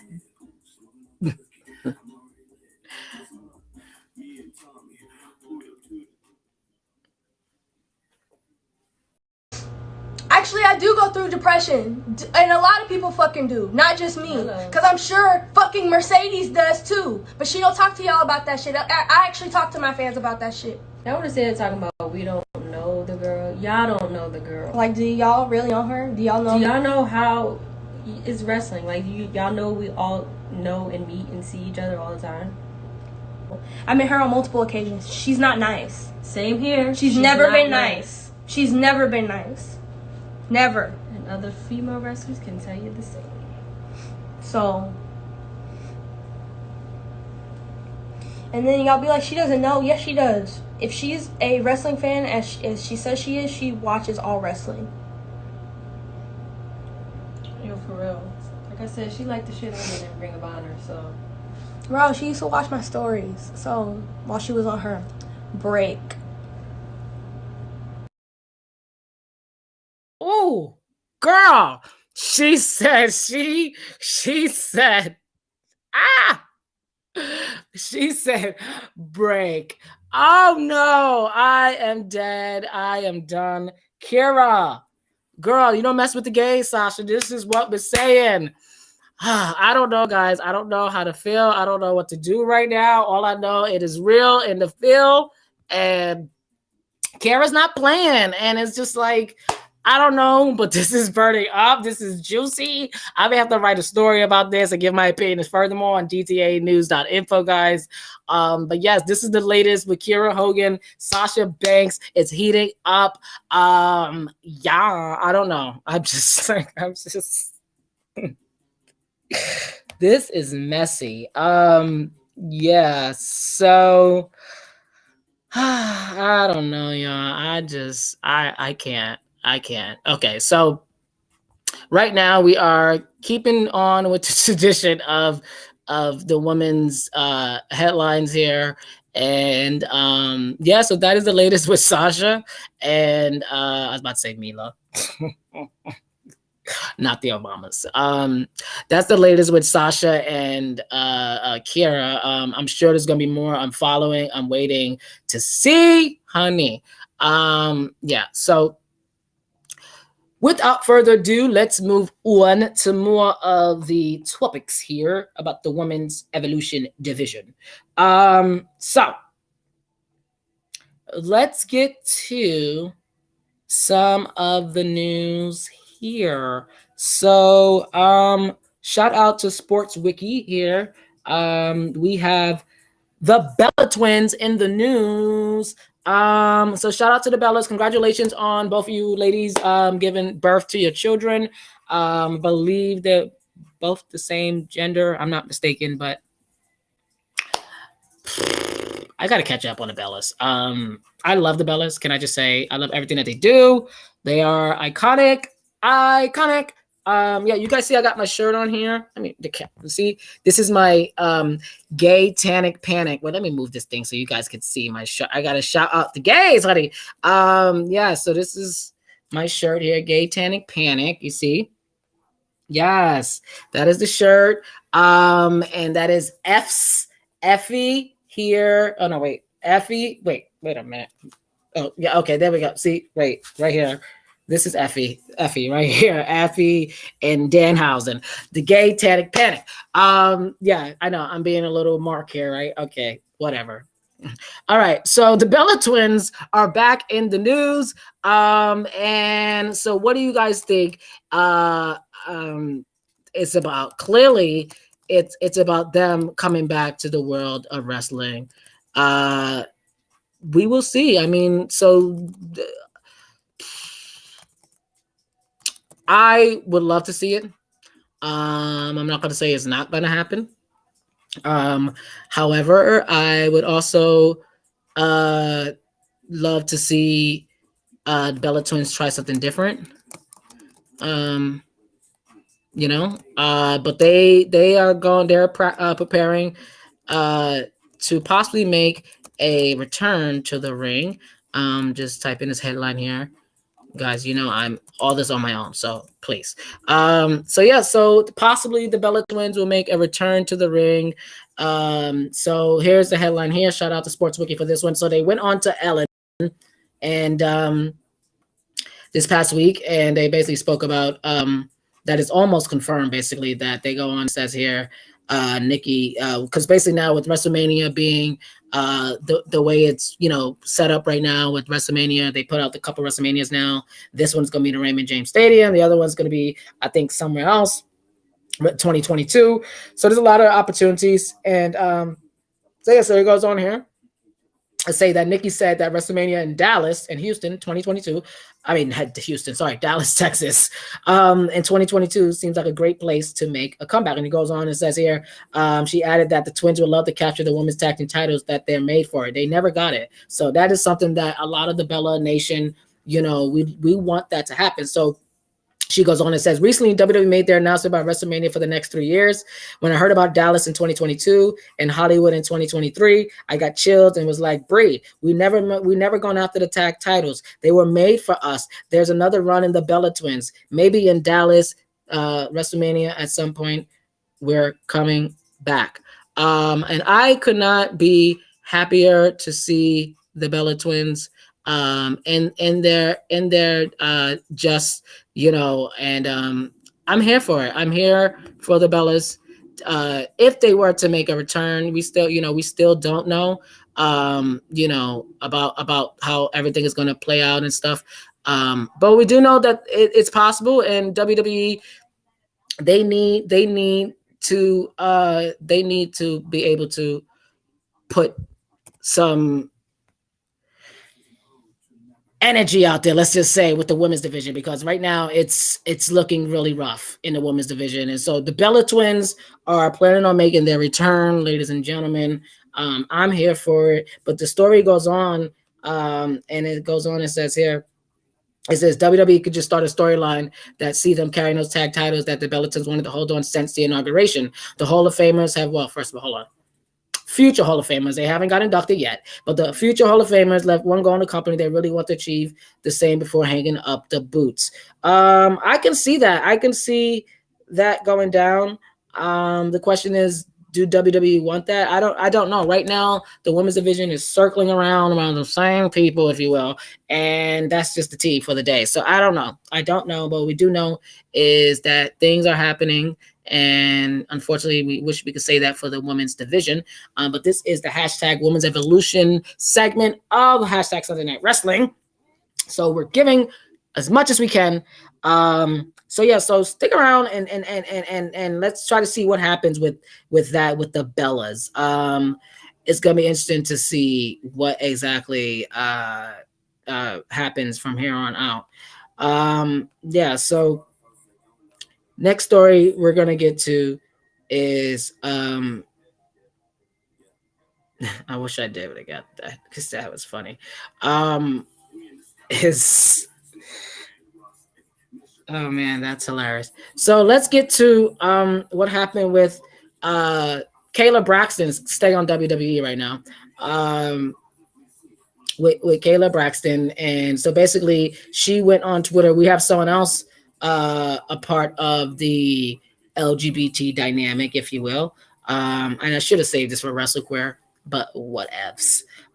So Kayla Braxton, she happened to come out as bisexual in a post. She goes here and tweet and says, "My whole life I've had to choose: are you black? Are you white? Which bubble do you fill in on the SATs? I always felt in other because nothing applied to me. Tonight I choose to be over. I choose to be over having to choose. Hello world, I'm Kayla, and oh yeah, I'm bi." And then she had to delete her account. And yeah. So she said she was biracial. Noted that there had been some speculation that she was saying she was biracial, not bisexual, but that was not the case. As before she deleted her account, she tweeted a photo of the bisexual pride flag. So there you go. And apparently she deleted her account because people were just attacking her. And with the hate speech, and it's just so. It's just so sad. Like, she obviously did this to liberate herself, and like people just can't be happy for someone because they see you one way, and I think it sucks. It really does sucks that she had to go delete her account. That is Kayla Braxton. She comes out as bi and then is just, but it says here Beth Phoenix and Lance Storm came out to support her. I don't know. Kayla Braxton, I like, she seems cool. She had COVID twice. She had COVID. So guys, you can catch COVID twice. And she was saying like, protect yourself. And it's just frustrating when the IWC wrestling universe, we just can't get it together. Leave people alone. Support them, but don't give that hate speech because all you're doing is showing more about yourself. So there you go. I am gonna keep abreast on that. We're gonna focus on that. Yeah. So wow. So let's get to some more news and keep it on the WWE front. We started off with Impact versus WWE. Now we're just sticking with WWE here. Yeah, so let's talk about Jazz, a legend, Hall of Famer in the making. Then again, what the hell is the Hall of Fame? I mean, let's just be honest. But Jazz, she's in Impact right now, and she goes on and says here, and I'll probably do a follow-up on this because we need to talk more about the dynamics of the women's division. How do we get here to the point where Naomi is being screwed? And yes, I'm saying it. She's being screwed royally with this Lana situation, just hanging around. The same thing with Shayna. There's so many situations, and I think I need to do a whole episode on the women's division, and just stop spreading it out, because we need more attention on it. We really do. So Jazz goes and says what WWE made, discusses the progress WWE made with women's wrestling, explains the past issues with WWE, and she goes on and says about the progress. Oh wow, there are women evolving so much and so fast to where it's almost to the point in reality it'll probably be more women matches on the card than there are men. Okay, slow your roll, Jazz. I don't ever see that happening. The women matches, the ratings, you go to a title match, you go to YouTube, you get a lot of streaming channels, and the women matches get way more views than most of the men matches. So that right there says a lot. Absolutely, I agree to that, but I don't know if that transcends to more women matches than men, and that goes without saying. And she says how people don't use the women matches as a bathroom break anymore. When I was in WWE, we were told that our matches now, again, long ago, 15 years ago, men stopped going to concession stands, and there's no longer a bathroom break when the women are out there in the ring. It just shows your panties and bra matches, all the gimmick matches, and we're really literally out there tearing it up. We're kicking ass, and as I like to say, we show up and show the hell out. I agree with Jazz. I think I think Jazz is on point here. I think that she has a point when she says that the YouTube counts has definitely been more than some men. I agree. The question is, can that company see the value? That's the question, because it's like clearly we all see it, and I just think that Jazz has an interesting eye on what she says. I like that. We show up and we show the hell out. And she go on and says why she didn't appear at the Royal Legends Night event. Well, child, don't waste your time. You see what happened to Hogan, okay? He came there and no one wanted to fuck with him. I wonder why. And then we go and Jazz says about not appearing, I guess because they assume I was involved with we're going to talk about that in just a bit. She said I was involved with that Constantine Cryos WWE lawsuit. With those who do not know, that is a concussion lawsuit. We're going to talk about that in just a bit.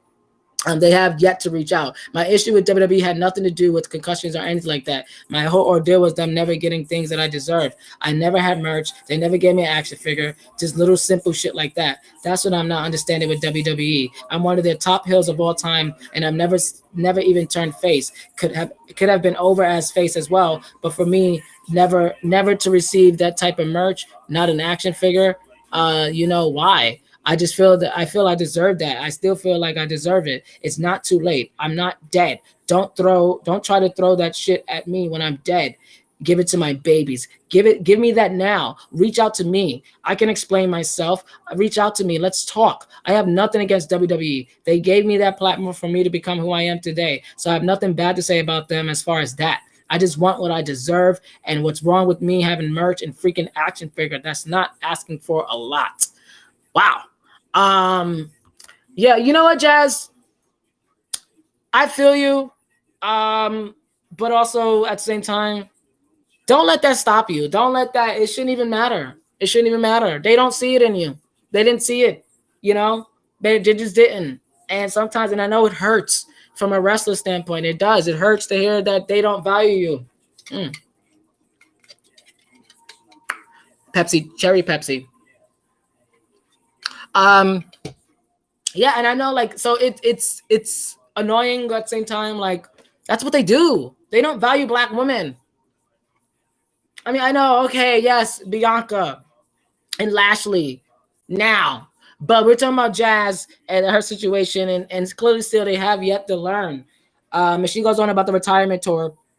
I'm honored because when I started mentioning my retirement, there were so many girls or women, should I say, that reached out and said that they would love to have a match with me. So I figured that the only way I can make that happen is just to go out and do a tour. So I'm hoping 2021 allows me to do that. That's what I'm hoping. So we'll just keep our fingers crossed and stay prayed up and hope everything works out. Because I'm trying to take this into other countries as well. I'm trying to go to Japan. I'm trying to go to UK. I'm trying to make some moves with this retirement tour. There you guys go. Shout out to 411 Mania for the latest with that. I respect Jazz once again. I think that is very interesting on how she is definitely, she's holding it down, you know, for the black women in wrestling. And I just think that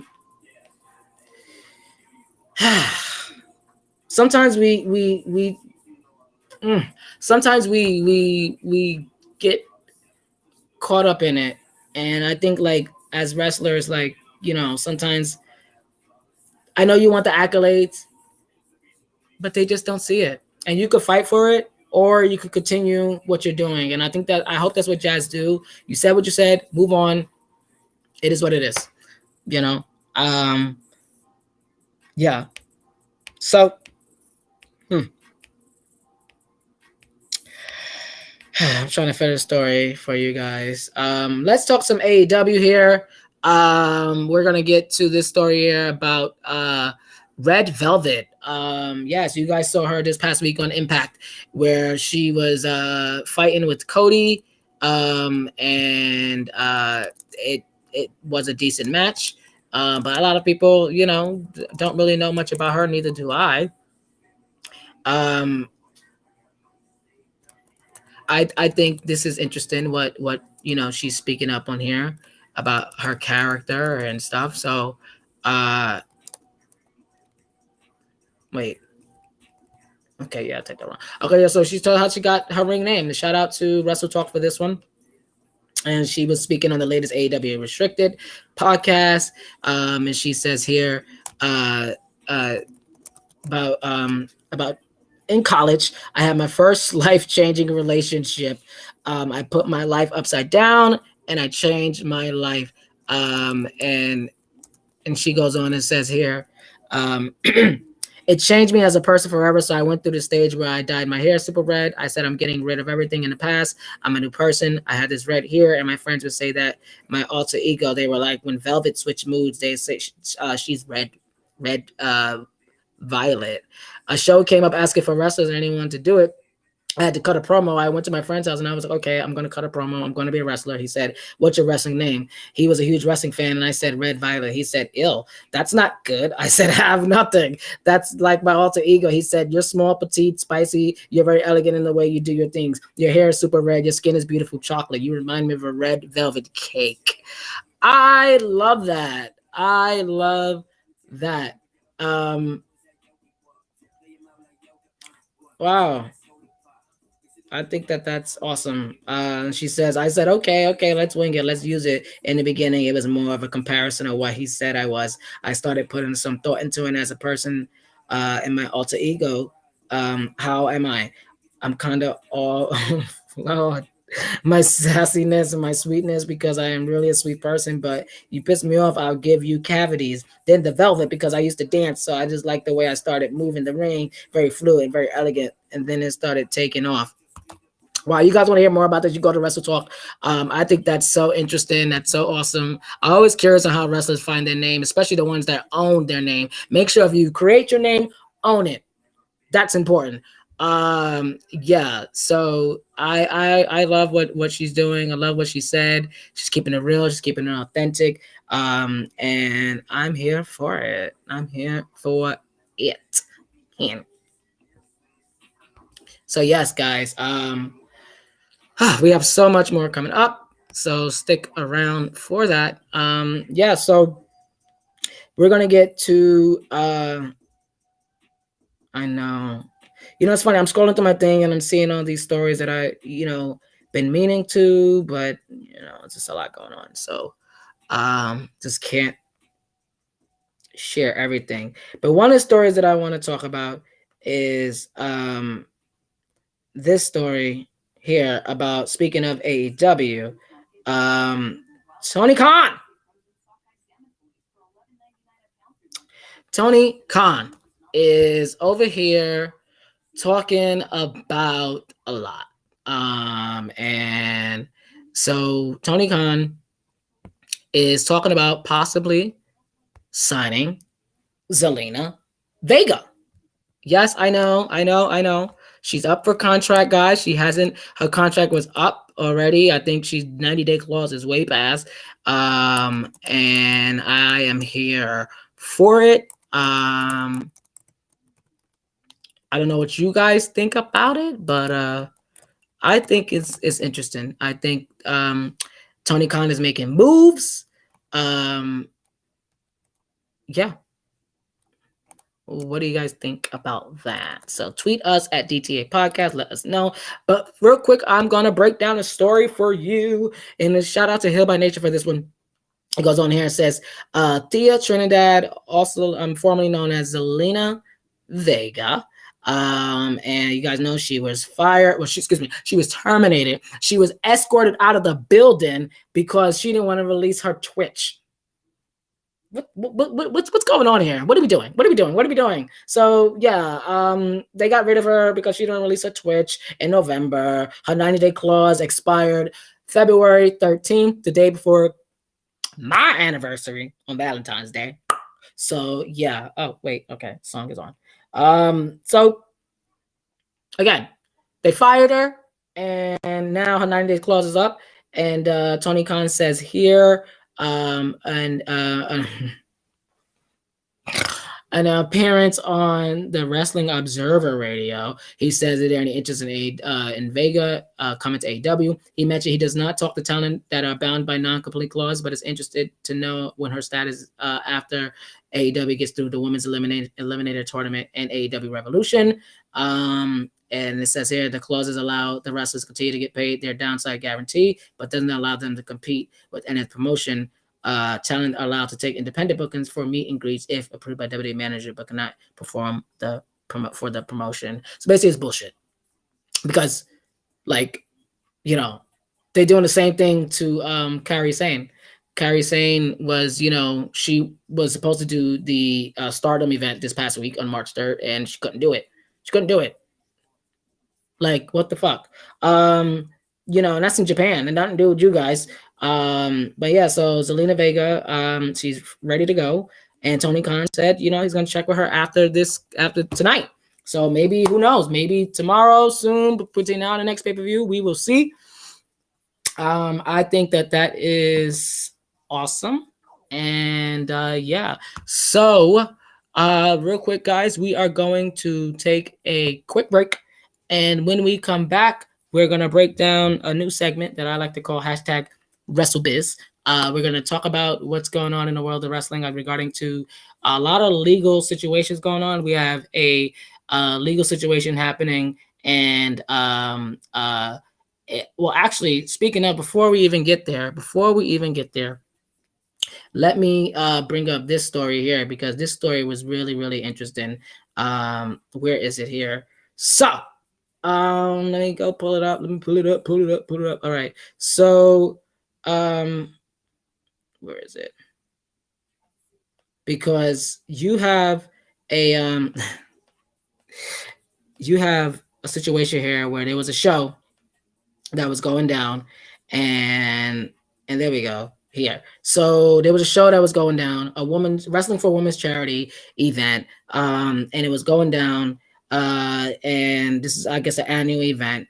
You guys could check it out at wrestling for the number 4 WC on Twitter. And it goes here, so we're apologizing for riling everyone up, but basically, let me prerequisite. So, and I retweeted it on DTA podcast. It was like some funny meme going around comparing the person who got the event canceled, that being Joey Ryan, of the hashtag speaking out situation. Like, and long story short, Joey Ryan was accused of multiple sexual assault allegations. The Me Too situation does not just hit Hollywood or the politics. It's actually in wrestling. It's all over sectors. So there was a big thing last year, starting around April, spread it out. Joey Ryan went through this whole situation where he basically wanted to like sue the woman who was accusing him. I guess that's his right, if you will. And so long story short, so now with this event happening, and apparently they found out his name was tied to it. Not only tied to it, he was also like funding it, or the funds were going to him. Basically, they thought that this looked like a scheme for him to raise money to fight his victims, basically. And it's just so crazy. Like, so long story short, I got this news of this, on Twitter, and shout out to the one and only Tony Khan, who Tony Khan decided to when he found out what was going on, he decided to pull the event, and he put a big statement out stating, apologize for everything. He would still give money to the charity, but then he realized obviously that the money was going to him. So I don't know if that still happened. And it goes on here and says the ticketing site revealed that the show was promoted by Bar Wrestling, which is owned by Joey Ryan. So there you go. I didn't even know that. And that's why, like, it's crazy. So yeah, there you guys go. The latest that's going on in women's wrestling, and it's unfortunate that it got canceled due to a pig like him. So yeah, guys, as I mentioned, we are going to take a quick break, and when we come back, we are gonna get into this new segment, as I mentioned, hashtag WrestleBiz. Go over that. We're gonna finish up some more headlines, and then get to WrestleQueer and wrap up this show. All right. So you're watching Sunday Night Wrestling, and we will be right back.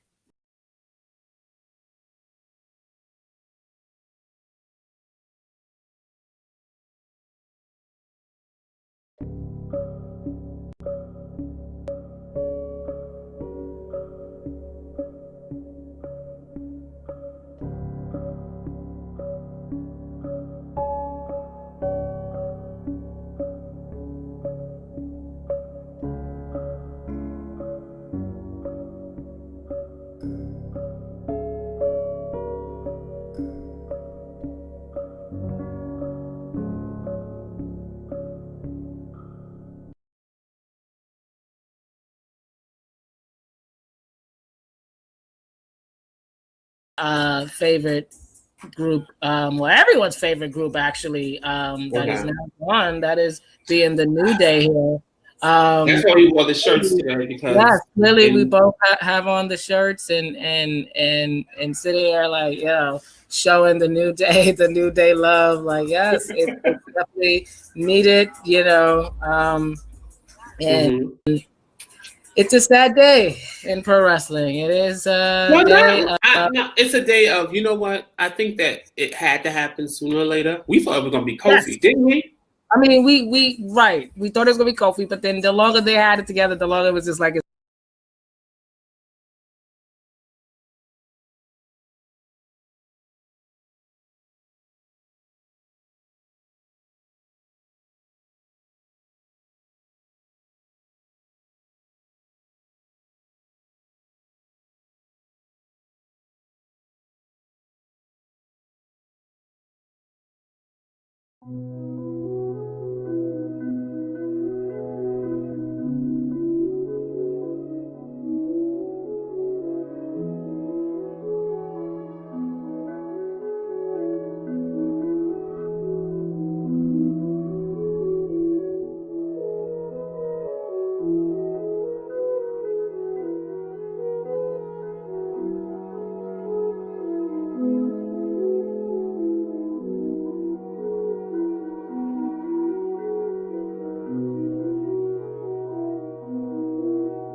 And we are back and live and in charge. Hi. So, yes. So what we're talking about again? Oh, right.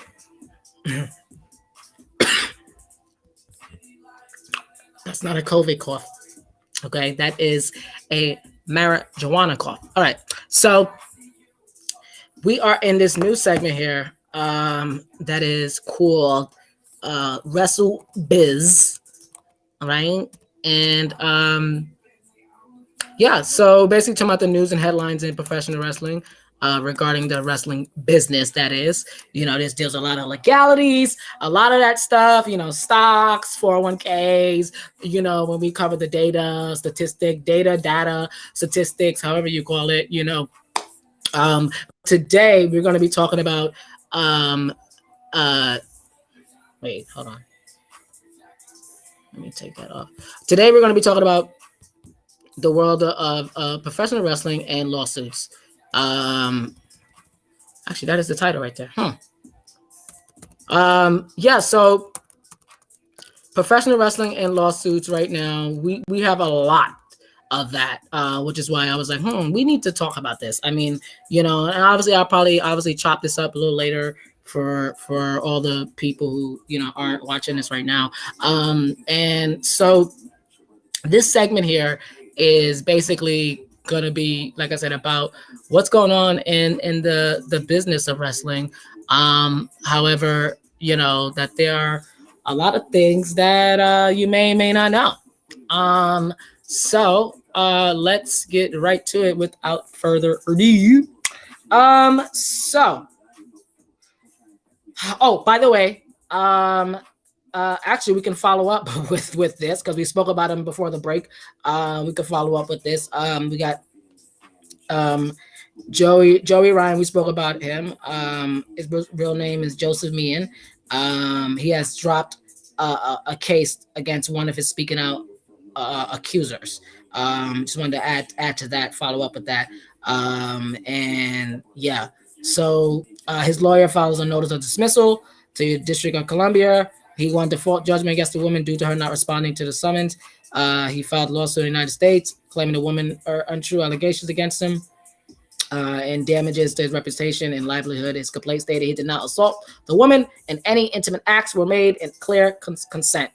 Okay. Yeah, and it says here, according to the documents, yeah, it says it. I'm looking at the summons, did not go to her. It did not go to her home.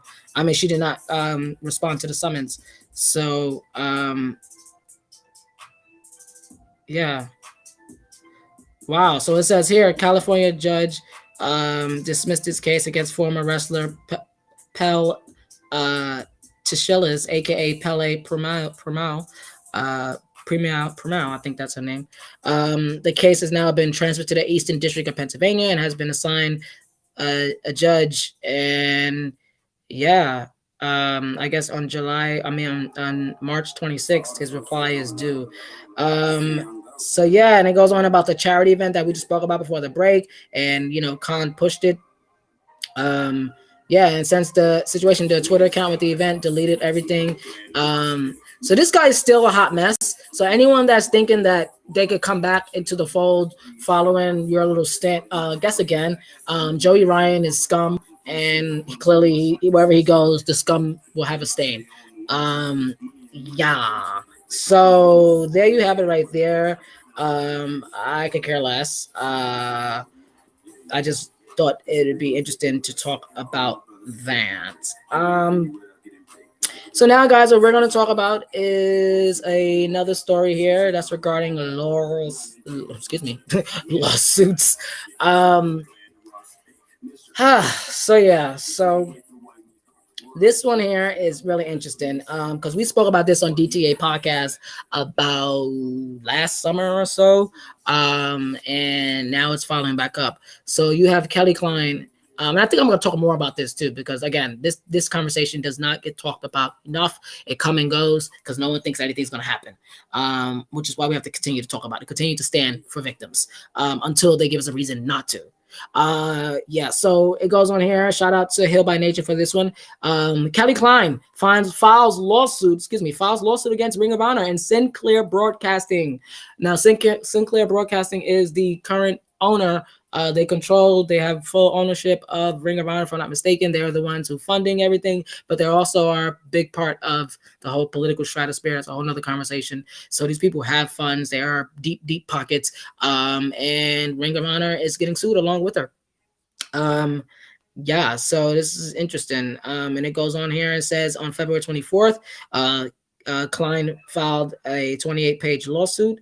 And she's claiming breach of implied contract, unpaid royalties, violation of state and federal Equal Pay Act, and abusive discharge. Again, we're going to talk more about this right now. This is just a quick segment to throw all this in there. I want to do a full detail of all of these statements because we need to know, we need to hear about it. And I think it needs to be talked about. And this is really interesting. And lastly, I want to talk about this one here. So I have to say that for the animation. So for those that live under a rock, it is a interesting situation that is happening with let's just say with wrestling, if you will. That it's just the overall the industry itself. It seems like this is the time people are coming for wigs. It's just interesting. I just find that really, really, really interesting. So speaking of that, we had this case. I spoke about it just in the case with Jazz in our last segment, and Jazz was talking about how that that there were some issues and how she was a part of the Kairos lawsuit. Now, for those that don't know, Constantine Kairos is a lawyer who deals with professional wrestlers and, well, just athletes in general. And he deals a lot with the CTE, brain concussions. And there were over 50 wrestlers who filed lawsuits, a class action suit against WWE. And this past September, that court case was also dismissed. And that was due to the fact that thanks to the one and only Vinnie Mac, you had the judge, because of what he did. Let me give some context. Because of what he did, he lobbied the government in the 70s and got it to deregulate professional wrestling and basically gun ho, do what you want. And now what happened is that the wrestlers who are looking for restitution and like Jazz equal rights and her royalties and everything, like they have to fight for that because under the statute that Vinnie Mac put professional wrestling as, with the independent contractors and all that situation, that's a whole nother conversation. But because of what he did, he fucked it up to the point where they're not seen as people, employees. Literally to the Supreme Court. I mean, to the district court. And then now there's a story that hit my desk that shout out to Hill by Nature, that the attorney Constantine Kyros is taking this lawsuit to the Supreme Court. Yes, the Supreme Court. And it says dozens of WWE superstars, including William Haynes, Ryan Sakata, Matthew Weiss, Nelson Frazier, I don't know, who was also known as Viscera. There you go. And yeah, the wife of late Nelson Frazier, also known as Viscera. Yeah, so there's a bunch of wrestlers who sued, and Constantine Kyros is someone who's not going to give up, which is why I stand for what he's doing. And let's see what happens as he continues to do this. It's a new administration, a new sheriff in town, and let's see what happens. I listen. If this is what takes down get the floodgates open for everything, then so be it. So be it. You know, you reap what you sow, Vinnie Mac. And I appreciate Constantine for fighting for the wrestlers who don't have a voice. And I'm going to continue to stand for that. So yeah, guys, there you have it. That is that right there with all that situation and stuffs. Yeah, so we're going to move on. And now we're going to get to some of the latest headlines in professional wrestling. If that wasn't enough, right? And some hot topics, if you will, as well.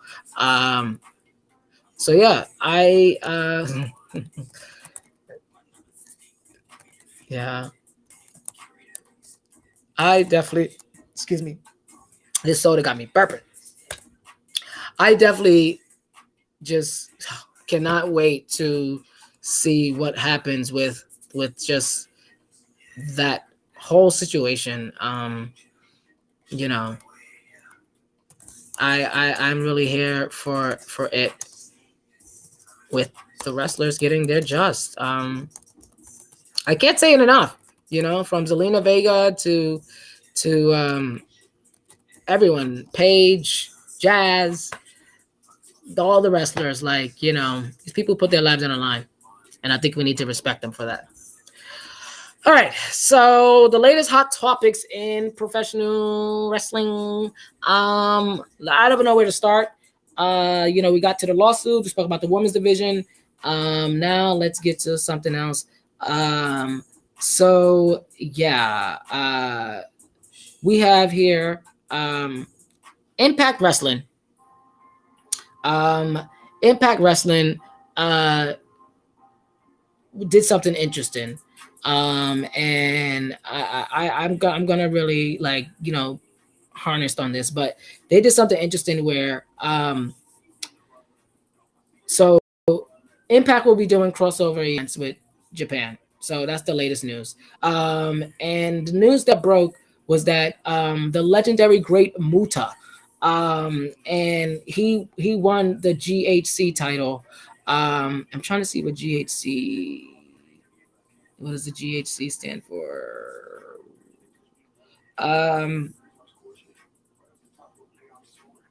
Okay, well, I'm gonna research that while I'm telling you the story. So the headline here basically says here that Impact wanted to contact him to do a crossover to defend his heavyweight championship, the GHC heavyweight championship, global honored crown. There you go. And it's a Japanese promotion. There you go, GHC. Impact wanted legend Muta to come and defend his title, the Great Muta, shall I say, to defend his title on Impact. Wow. That would have been big, you know? And I, like, that would have been huge if that would have happened. That would have been an amazing crossover, because it's not just New Japan. It would have been GHC. Wait, no. Yeah, GHC. There you go. And I was like, what? That would have been dope. Like, if we would have had that. And mind you, he made history as, like, I think he is possibly the oldest champion in that realm. So, oh wait, I typed that wrong. Okay, wait, hold on, take that off. Guys, live producing, it's a lot. But this is awesome, and I mean, you guys could tweet us your thoughts. and let us know what you think. That's awesome. That I just think that like that would have been something that I think we probably would not know what to do. Like we would have been like, wait a minute. But yeah, the great Muda and coming to Impact. Like, could you imagine if they would have did something like that? That would have been wonderful. Just a sight to see. And like I said, not to mention that he is an elder wrestler up, he's up there, and they wanted him to defend the title. Like, that's huge that they wanted Great Muta defend the GHC heavyweight. And shout out to the overtimer for this story here, guys. And we saw Juice Robinson and Finn Juice perform this past week and tag team. Like, so I just love that. And so yeah, he won the Noah. It's a Noah GHC Heavyweight Championship. He just signed a contract with Noah, so this is why it may have been a little difficult, if not. But he said he would like to defend it around the world. The Muda says here during his press conference, and again, shout out to the overtimer for this one. He says he would like to defend it around the world, not just in America. He listed Taiwan as a possible location. That would be so freaking awesome. I need to catch up with Noah. I do, and I see the shout out to Puru Isu and the heavyweight Enigma and a couple others who are out there, pro wrestling 5-star out there who are always cover New Japan and all the Joshi, all that stuff, the Puro Isu, all that just wrestling that you don't get in America. I love that. I keep abreast with that. So yeah, it goes on and says as this writing, Impact hasn't commented on the offer, but Impact Vice President Scott D'Amore tweeted, with all crossovers buzz at Impact, AEW, and New Japan, let's look back at the ultimate crossover when The Rock and D'Lo Brown stopped by BCW Online. Oh, right. He added also that the forbidden door was always open, just needed people to the guts to walk through it. Yeah, you guys get more of that story on the overtimer. That would be awesome. The crossover is still happening. Let's continue to make it happen. I'm here for it. So yes, tell me your thoughts, guys. Tweet us at DTA Podcast. So yeah, so we go from one story to another. Yeah, so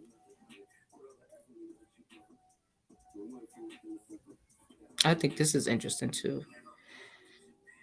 So let's talk about Keith Lee. I don't know what to say about him.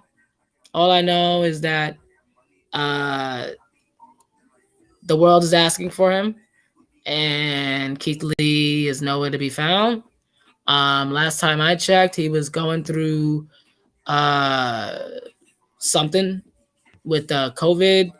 I hope he's okay. I know his wife is back, so he hopefully he's better. However, like, it's just interesting that he's, like, people are asking and waiting. So apparently it's being reported here that according to Wrestling News, that Vinnie Mac is not seeing him. Go figure. And I feel bad for Keith Lee, but maybe I should do a follow-up on this story and figure out how the hell did we get here, because that's the real story, is how did we get here to the point where so soon that this is happening, because he literally just came up here I don't even know, a couple months ago. So it'll be interesting to see. I don't know. We'll find out about that.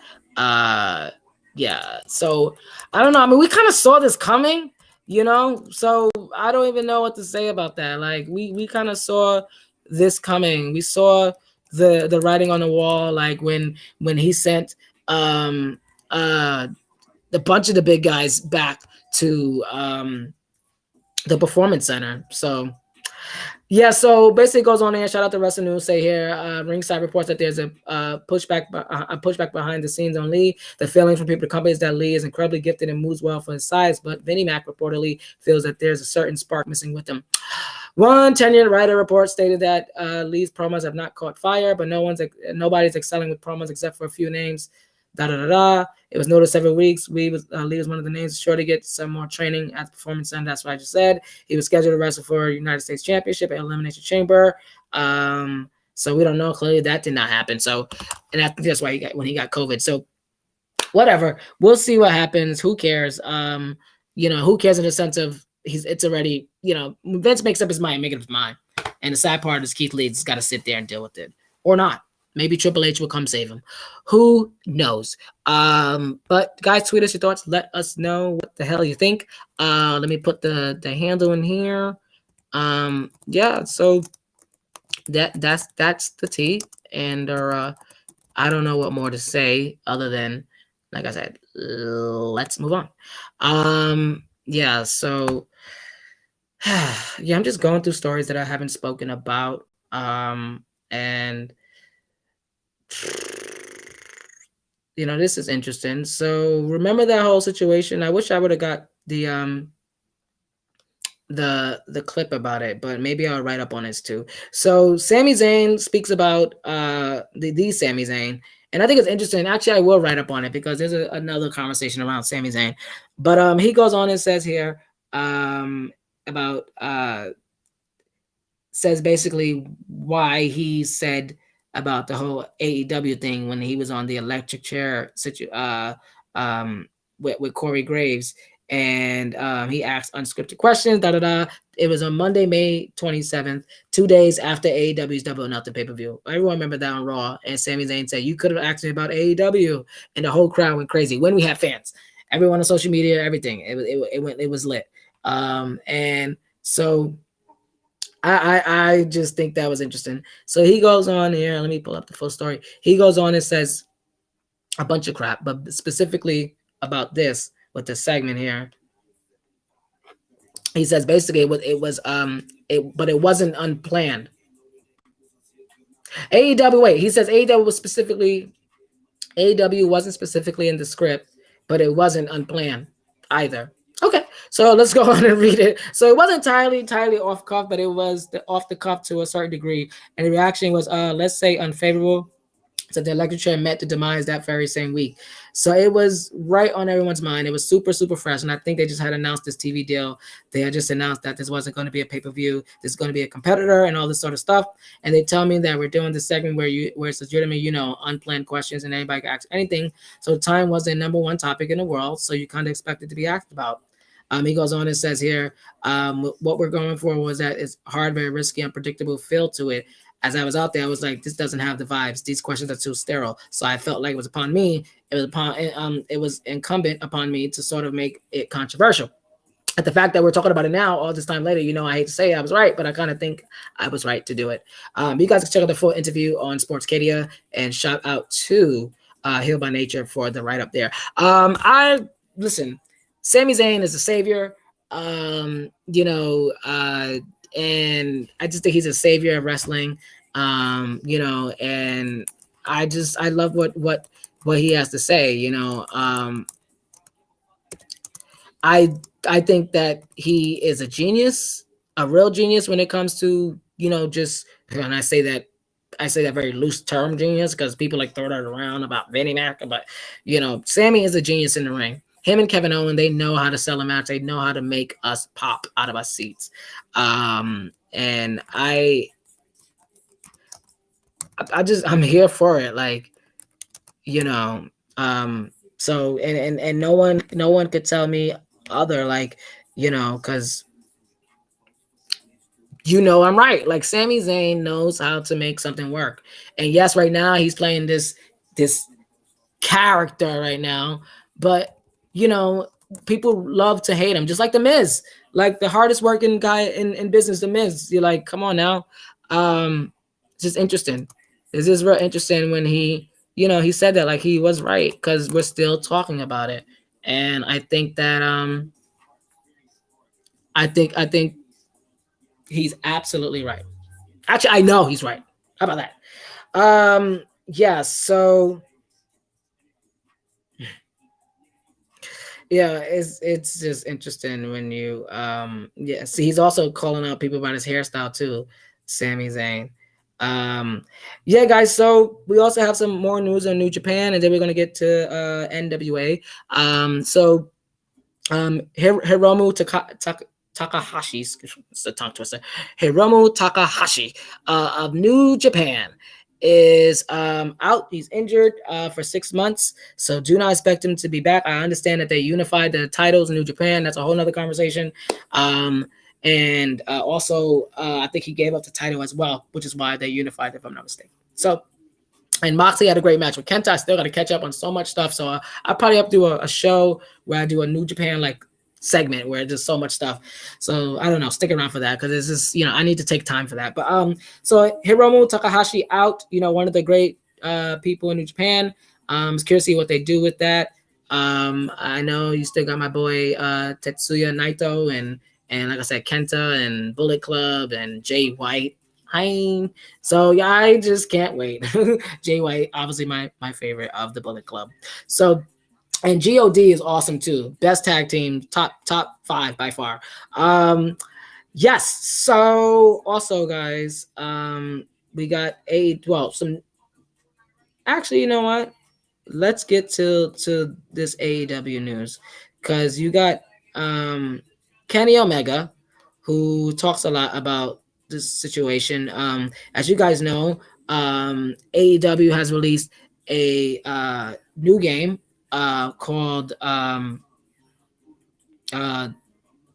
it's the Casino Royale game. But before I get to that news, we're talking about with Kenny Omega. He has an update about the AEW game console, and he spoke to Alex McCarthy at Talk Sport and says about it'll be released about first quarter 2022. Now, guys, Kenny Omega is also in charge of the women's division, and also he's in charge of executive vice president at AEW. So he also deals with the media, digital media, the whole animation production, that whole stuff, like merchandise, all that. So with the gaming, it's funny because Asuka in WWE has a she's a degree in gaming or whatnot. She's like a gaming pro. So it'd be interesting. I don't know why they don't use that, but anyway, follow her on I think she's on Twitch, YouTube. She does great stuff.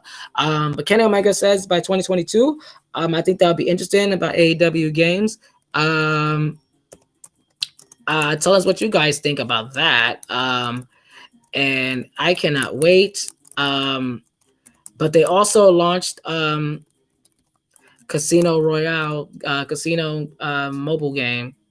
So that will be interesting to see how that works, how that sells.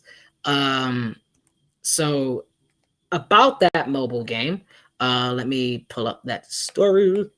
So yeah, there we go. Where's it at? Where you at? So they have this new game, AEW. Actually, let me just pull it up here.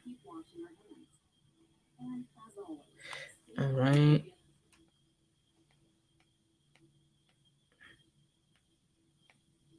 Okay, there we go. So AEW Casino, Double or Nothing. There you go. So that is the name of the situation there. So I pulled it up here. Shout out to 411. This came out this past week too. So AEW got casino mobile game, and AEW game. Oh wait, I spelled. Damn it. There's so much going on here, but AEW games is something separate. But the casino is out right now. And I'm gonna break that down, but I like that. I like that they're doing the mobile, and then they're taking that sweet time with the other stuff because they know once you get to the consoles, like it gotta be right. So no one wants to fuck that up. And I'm addicted to WWE 2K19. I was talking to someone on Twitch the other day that someone said they're addicted to 2K15. Everyone got their own favorites. I can't wait to get into Fire Pro. I just can't wait to get into I know there's another Retromania got out. It's another one, Virtual Basement. It's a lot of wrestling games out there.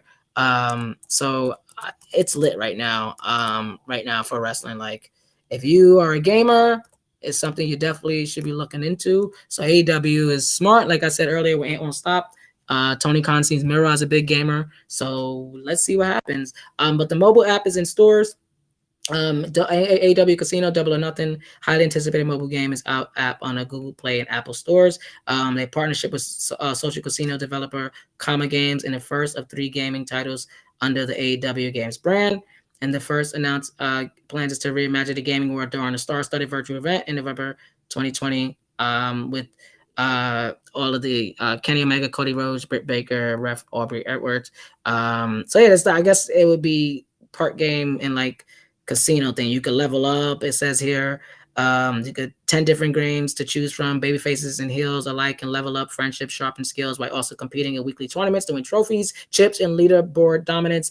AEW Casino Double or Nothing also includes an in-game instant messenger to chat with other players, as well as option to challenge the casino directly in different series of tournaments in poker and blackjack with up to 1,000 people at once. And it goes on and on. You guys want to know more? Follow on Mania for the story, but they're coming out with the console later, 2022. Sounds great. I cannot wait for it.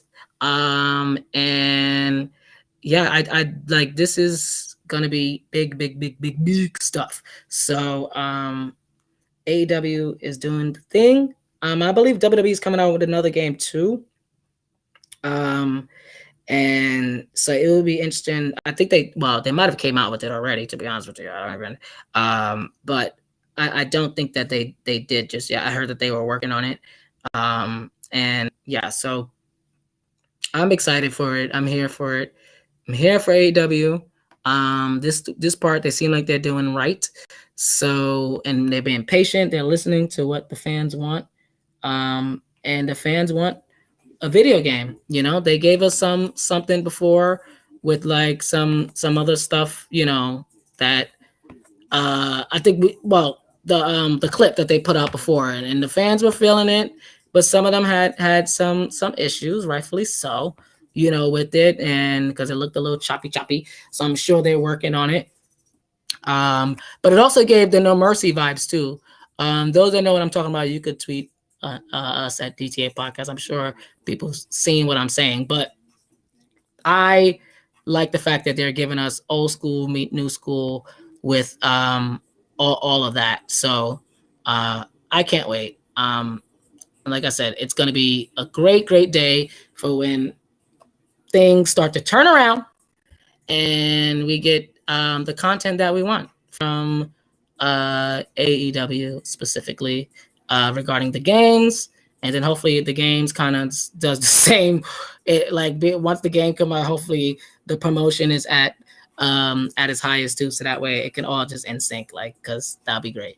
You know, because it had some good points, and you know, I'm not gonna act like he was saying he was right about just things need to add up. So, you know, especially with the explosion match. So yeah. Let me get this. So moving right along, guys, we are going to wrap up this show here, but I want to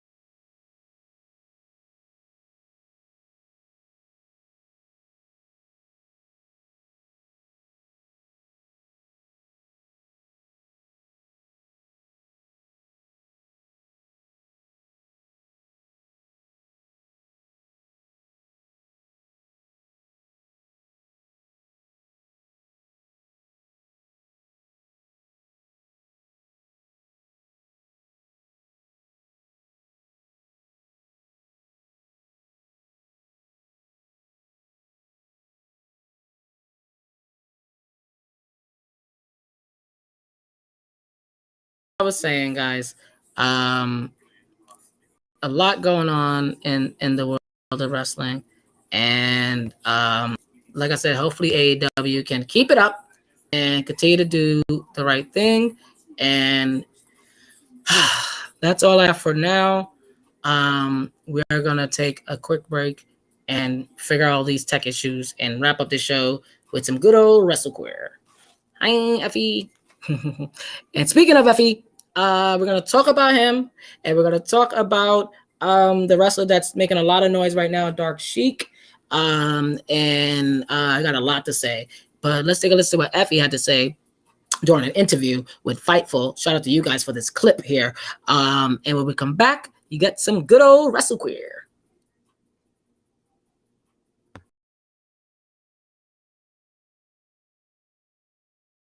But when you look now, what we have done as an LGBTQ community, I was talking with Billy Dixon about it this weekend. We have stepped to our side and said, if no one's going to do it for us, we're going to force our way in, and we're going to do it for ourselves, and we're going to clear our own path. And now that that path is starting to clear, it's apparent that a lot of companies are going to start gradually moving around.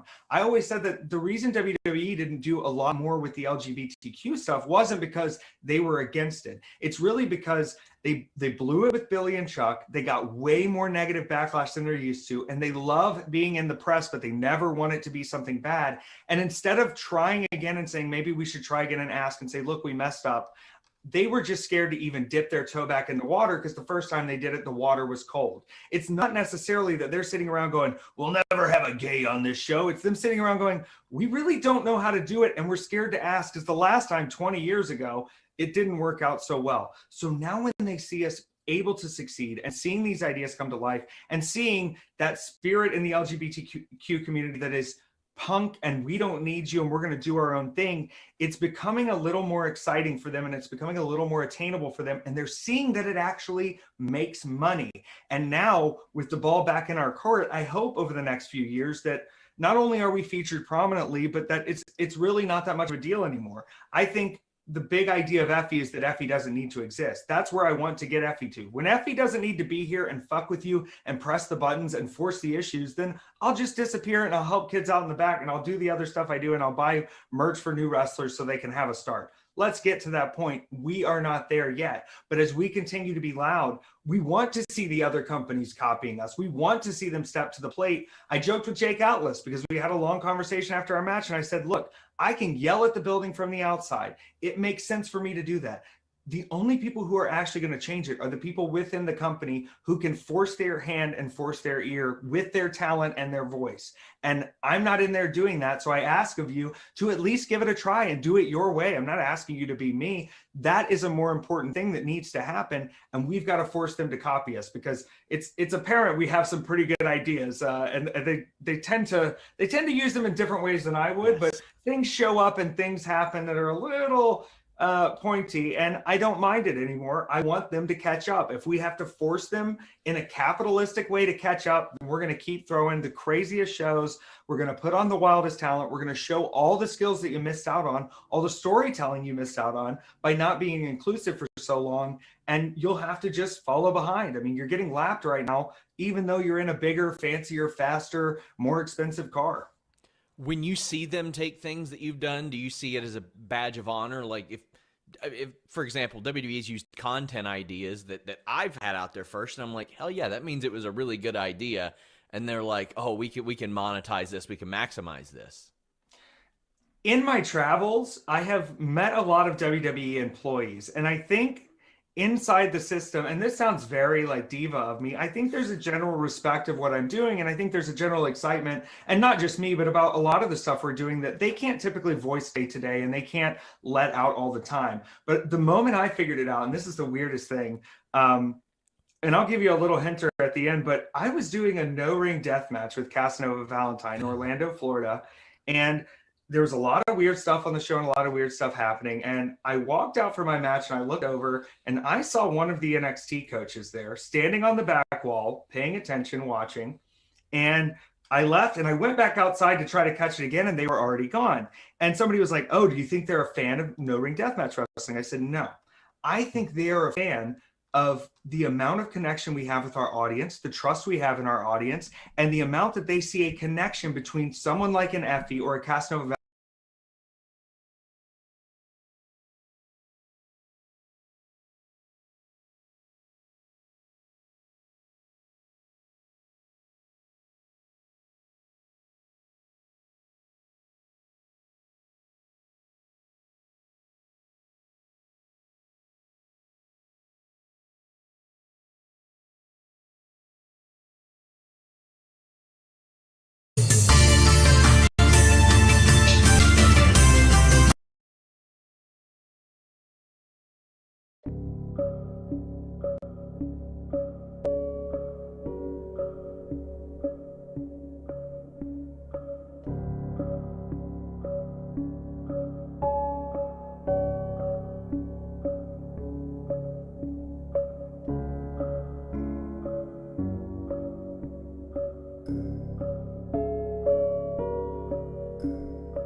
What's up, everybody? This is Effie, and you are listening to the DTA podcast. That's right, the official home of #WrestleQueer. That sounds fun.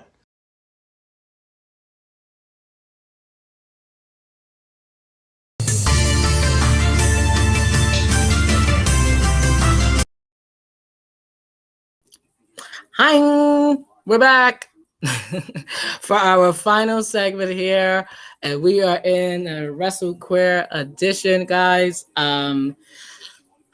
So can you guys see that graphic? No, I don't think. Okay, maybe I messed up the graphic there. Wait, let me hold on. All right, yeah, it's a little messed up. Fine. All right, so we are back in the Wrestle Queer segment. And once again, guys, we are live. And this is Sunday Night Wrestling. So as you guys saw with that video that Effie has done, it's going viral. I'm sure the girls are living for it. And yes, he is carrying, and rightfully so. I'm here for it, Heaney. And so are everyone else. I mean, we have a bunch of allies out there who see the diversity in wrestling and understand the reasoning why we need what we need to be seen, heard, seen, saw, whatever the fuck you want to say. It just needs to be on television. Shout out to Sunny Kiss. Shout out to Nyla Rose. Speaking of Nyla Rose, I saw her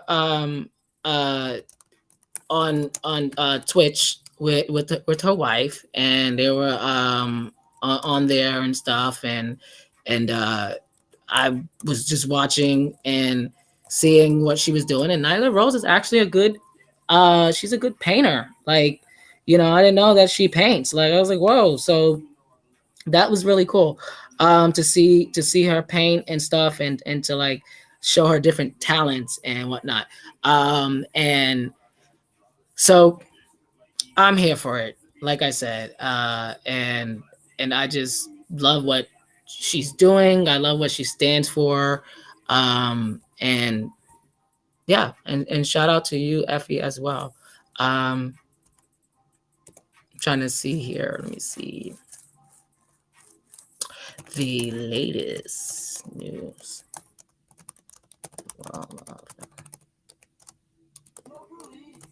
There you go. Yeah, guys, multitasking, as we said, stick around. So, yeah, so we're talking about the latest news in the world of, there you go, of LGBT wrestling, #WrestleQueer.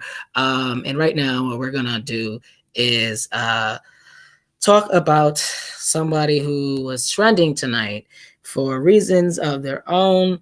As you guys heard earlier, you saw the clip with him. Yes, we're still talking about him. That being Effie. And he was in a match yesterday for GCW, Take Care, and that's Care with the K. And it was interesting, great to see him do his thing. I didn't get the chance to like actually catch the whole thing. I got to see, just clips and whatnot and stuff. But it was interesting to see nonetheless. And yeah, so let me pull up this picture here and show you guys. So he went viral because he's Effie. And so this is a picture he did when him against the gay, you see Atticus Cogar, who came for Effie at a recent event, and Effie attacked him, and it was off from there. And as you guys see with the let me move that thing, the live thing, you guys can see what Effie tweet was. You see? So yeah, so he had a great match and just went viral. And I love seeing the gays just come out and do that thing.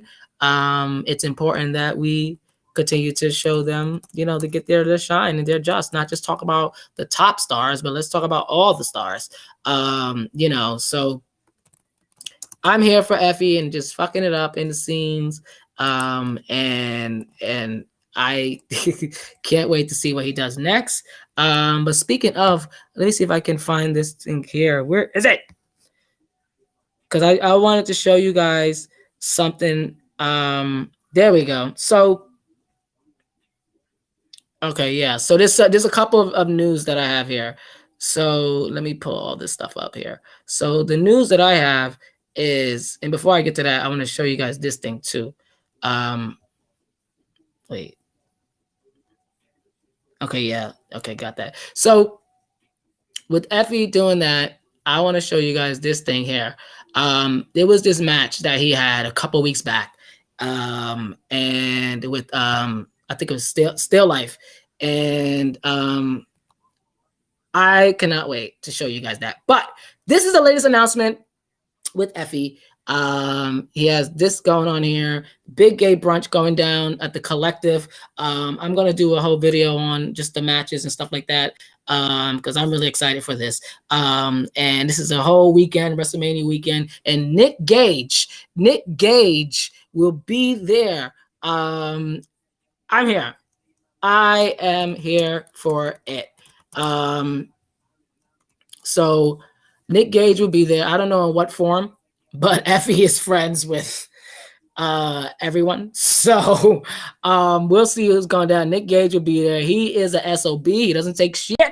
So, and speaking of someone else who don't take shit, y'all, this match here, as you guys see, Camp Leapfrog presented Camp Love Frog, hashtag Love Frog was the hashtag, and Effie fought Still Life with apricots and pears, and I'm still living for this match because they did an amazing spot, and I kid you not when I say amazing, guys. Check out this spot. This match was incredible. It was a no DQ match, and Effie went to the top rope. Where is this? Don't tell me I didn't have it. Where is no? You know what? I'm gonna pull it up right now. You know what? This is what happens when you do a live show. Okay, where is it? Let me see. Okay, wait. I'm gonna pull it up again. Pull it up again, and show you guys because you guys have to see this. Like it has to be on display. Hurry up, computer. So it was incredible.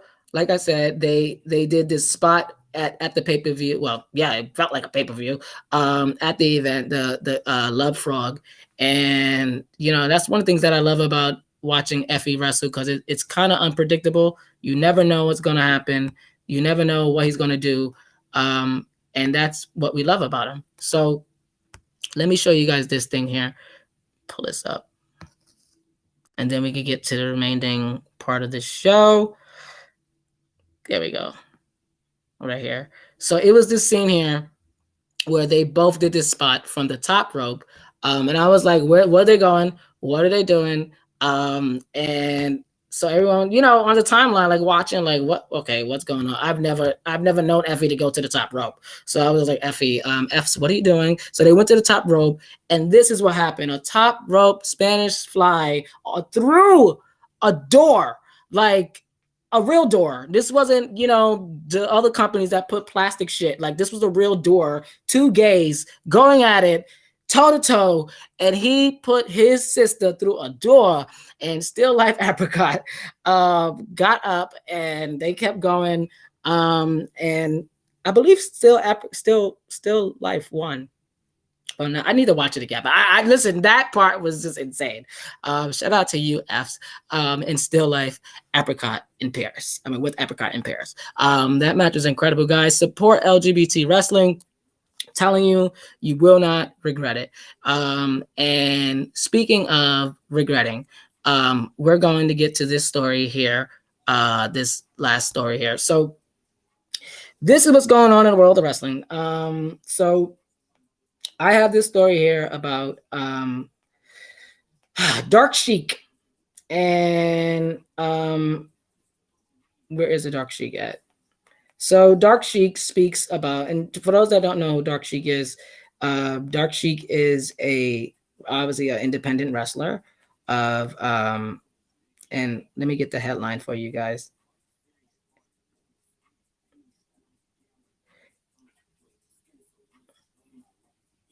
And basically the headline says that like WWE is no longer a white man's sport.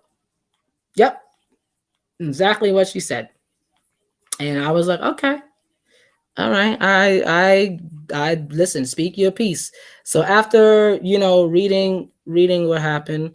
I totally understand where Dark Sheik was coming from. Let me pull this up. And I wish I got a photo. I should have got a photo of Dark Sheik. Maybe I could still get that. And yeah, so wrestling is not a white man sport anymore, says Dark Sheik. And I think I agree. I agree that pro wrestling is not a white man sport anymore. Well, anymore, right? But yeah, I agree. I agree. I definitely think that it makes sense that that would be where we are. I mean, we want to get to that point, right? And it makes sense that somebody who's out would say something like that, because clearly other people who are a part of the culture are too scared, I guess. I don't know. I don't know even how to even like explain what, you know, what the fuck is their issue with why don't they get with the times, you know? But it's basically people don't want to let go of what I love what Dark Sheik is saying here. Like, it's time to let go, sis. It's time to say bye-bye, and you know, it's time to move on. And you know, I'm gonna get to that article just about. I'm trying to pull up this picture so you guys can see what the wonderful, beautiful Dark Sheik is given. And Dark Sheik is no slouch to the industry. Dark Sheik is a legend, if you will, in the indies. Been around for a very long time. Started something. She started something called Hood Slam. We're gonna get to that in just a bit. Let me just picture, because you guys deserve to see what she's giving. And wait, put this in here. So yeah, so I and that's why I wanted to share this story specifically, because we don't get to highlight them unless people cover them. So, and this is why I decided to do my podcast, and I decided to come on here and you know, speak truth to power, if you will, and just give specific, you know, the wrestlers deserve a voice, just like I said earlier with Ant, and now with this our situation here with Dark Sheik. Dark Sheik deserves to be heard.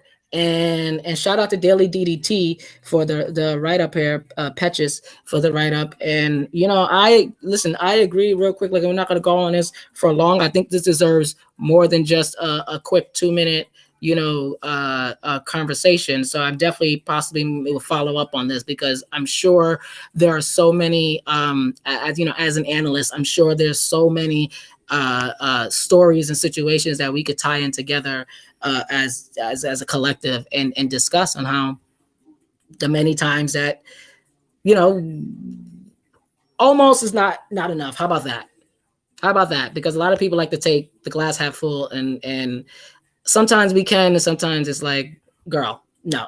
So this is Dark Sheik, and you know, she is speaking her truth and saying what she got to say. And so it goes on here and says, basically, to describe the reality of Persian trans women, being a veteran of the wrestling industry and the promoter that has been running events on the West Coast for over a decade as a rarity, would barely do Dark Sheik and her one-of-a-kind reality justice.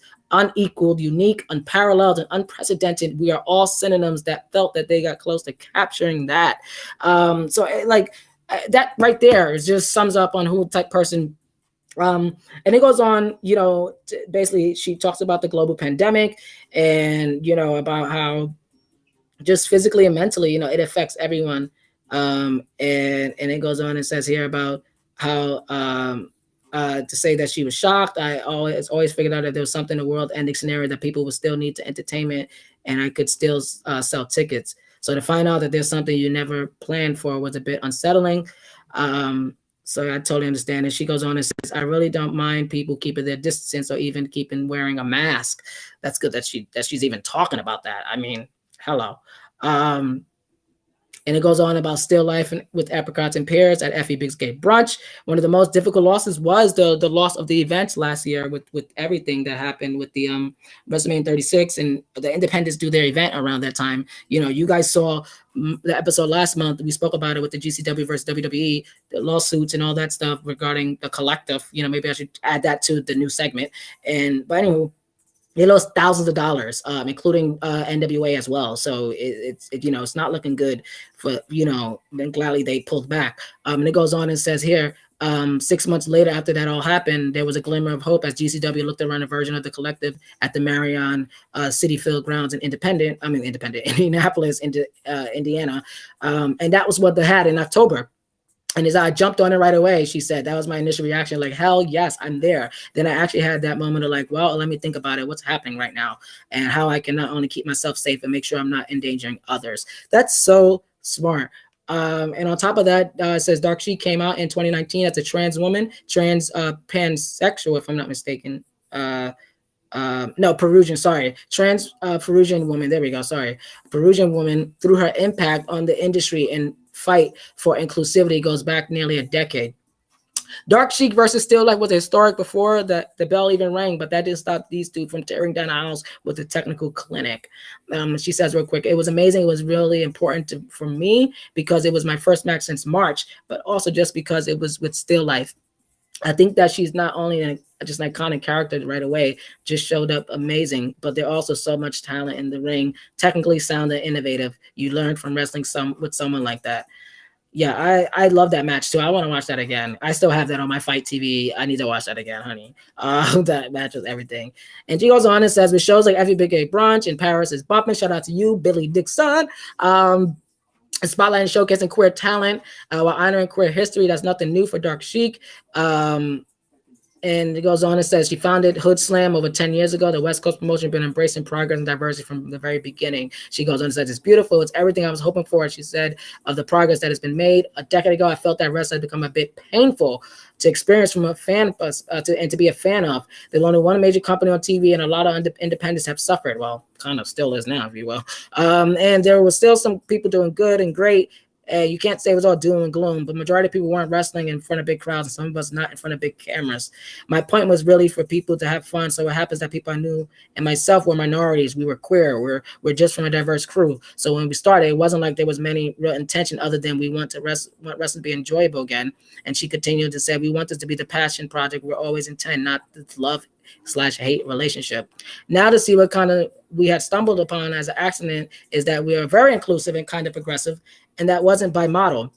It just happened to be who we were and what was around us and representative of the talent pool in the area, she said.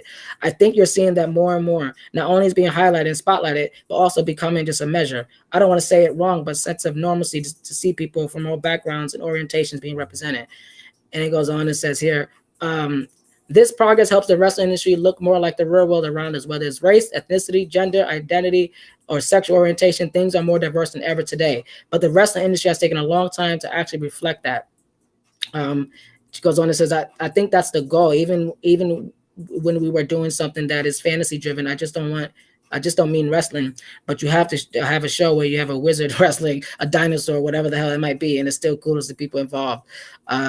So she goes on and says here, like, yeah, no one wants to straight up say it, but that's what it is. That is just not a white man's sport anymore. And goes on, we're just able to have people just be something that they intend and not just what's forced upon them. And that's what we're seeing. I want to do more on this. This is a whole topic. I love what Dark Sheik is saying. You guys heard what Effie said. #WrestleQueer. We are not going any goddamn where. So shout out to you, Dark Sheik. I love that. I love what you said. Yeah, it's incredible what is happening in the world of professional wrestling and specifically with the LGBT community. We ain't playing. We ain't playing, sus. We ain't playing. No, not anymore. So I'm here for it. And I can't say it anymore.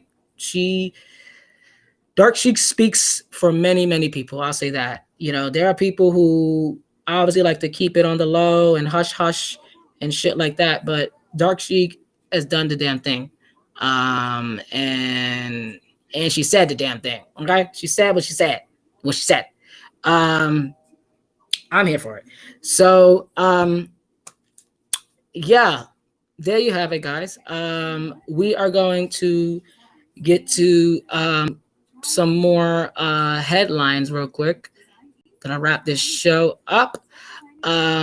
So this is what we have going on in the world of independent wrestling. Yeah, shout out to IWTV.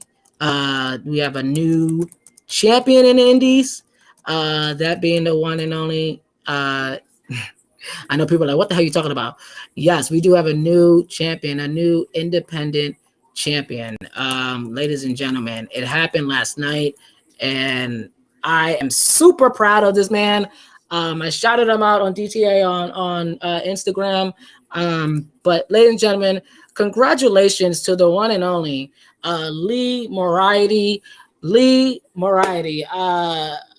Gosh, like you are fantastic. We have a new champion, ladies and gentlemen. He is a new independent champion. He has defeated the one and only Warhorse. And Warhorse has had the title for over 500, I say 532 days. And that is absolutely incredible. Warhorse has had the title for 532 days. Shout out to cagematch.net for this. And this is absolutely incredible. And 532 days. Absolutely insane. Lee Moriarty is the second black man to win the independent championship. Ladies and gentlemen, hashtag black equity in full effect. And the first person was black person Jonathan Gresham. Shout out to you. Shout out to you, Lee Moriarty. Shout out to Warhorse. Man, you did your thing, Warhorse. He taunted Cody Rhodes. He showed up on AEW. Like, Warhorse did your thing. You got a lot of eyes on the independent championship. Shout out to IWTV. Shout out to everyone that worked for that company. Put on fantastic stuff. I know it's not easy producing live content, trust me. And so to see Lee Moriarty win that title, it was everything for me. Just as a wrestling fan and someone who loves, wrestling. And yeah, so it's just a lot of great things going on. And he is a young man. He's in his young 20s. I've been seeing him around, and I just think that he definitely deserves his shot. And wait a minute. No, but he definitely deserves his shot, and hopefully this is the beginning of many, many great matches. And let's see what exactly happens next. Maybe he'll show up at AEW. Who knows? But what we do know is that there is, more than just what we see on the surface happening. That's the one thing I do love about this, is that it's more than what happens on the surface. And yeah, so shout out to you, Lee Moriarty. Before we wrap up the show, this is Women's Month, and we're going to talk about a woman who is also a world champion. Yes. And yes, she's black. Yes, so shout out to you, Lee Moriarty. I appreciate everything that you're doing. A wonderful, wonderful thing. We're going to follow his title reign, and hopefully he could pass the 500 mark, like what's his face? Warhorse. There you go. So yeah, guys, you guys see right there, we got the latest independent news that's going on right now. You got the there is a territory title that's being announced. And yeah, indie promoters announced new territory championship. Shout out to Wrestle Estate for this story here. It says an exclusive video presented by the Wrestling Estate, 3 independent promotions have announced the creation of a new title. The title will be defended at ECWA in Synergy Pro Wrestling and UWA Elites, as well as other promotions to be announced in the future. The inarguable champion will be crowned on the 25th Super 8 on May 1st. That will be live on IWTV, guys. So make sure you guys get that app. And it's going down May 1st at the Jersey Dugout in Morganville, New Jersey. And it says here, people want promotions to start working together, since Ryan Kavanaugh, ECWA representative. It's better for the fans, the wrestlers, and business itself. Qualifying matches would take place on the ECWA Night of Unusual Matches on April 3rd. And then also UWA Elite setting the standard on April 17th. And Synergy returns to Monster Factory April 24th. And then obviously the match will be in May to announce the championship. The announcement teased earlier when this week Wrestle State learned that these indie promotions will be working together, mirroring what happened on TV with AEW, Impact Wrestling, and New Japan. It goes on, it says, fans are passionate when we follow wrestlers from promotion to promotion, said Colin West, owner of Synergy, a championship defender with businesses in mind, with the business in mind and not individual promotions in mind, allow that championship to be for the wrestlers and for the fans. Multiple people and multiple promotions can come together to highlight a championship that can tell great stories from one show to another. You guys will know more. You guys go to thewrestlingstate.com for that story. Yeah. So, and then we're going to get to IWTV, guys. They have the app, that is. They have, it's like it doesn't stop, the wins. You know, they won many awards. You know, IWTV, they won awards with the app, that is, the Wrestling Network app, Independent Wrestling Network app. They won awards, a W3 award for best use of streaming video. You know, they won another award most recently with for the fantastic show The Masked Wrestler. They won awards for The Masked Wrestler. It's just been nonstop. And the most recent news with IWTV, aside from the awards, is that they are also doing they're on Pluto. So those that have Pluto, you can watch IWTV on Pluto. I've been watching it. The news does not stop with IWTV. I love what they're doing. I love that they keep growing and growing. You got Beyond Wrestling back. You know, Chris Dickey is back. I can't wait to see what he's gonna do and Beyond. So I just can't wait. I can't wait. And the women do their thing. You know, I can't wait. Hopefully Chris Statlander can make a return. So like, I just can't wait. So much is happening with IWTV and the promotions that they work with. Somebody who has a network should pay attention and not just sell everything off, because, you know, it's all about the Benjamins, right? So finally, we are going to get to this story here. We are going to talk about it, ladies and gents. So there is an event happening for those who are living under a rock. And now let me stop saying that, but it's true. There is an event happening going down April. And I cannot wait. Hopefully you all cannot wait. This is the return of wrestling as you know it. And well, for the indies, that is. This is the big thing that they do. And you know, I'm for one, I can't wait to see how all this is going to unfold. I'm sure everyone is going to be running out to get tickets and all that good stuff. Let me pull this up here.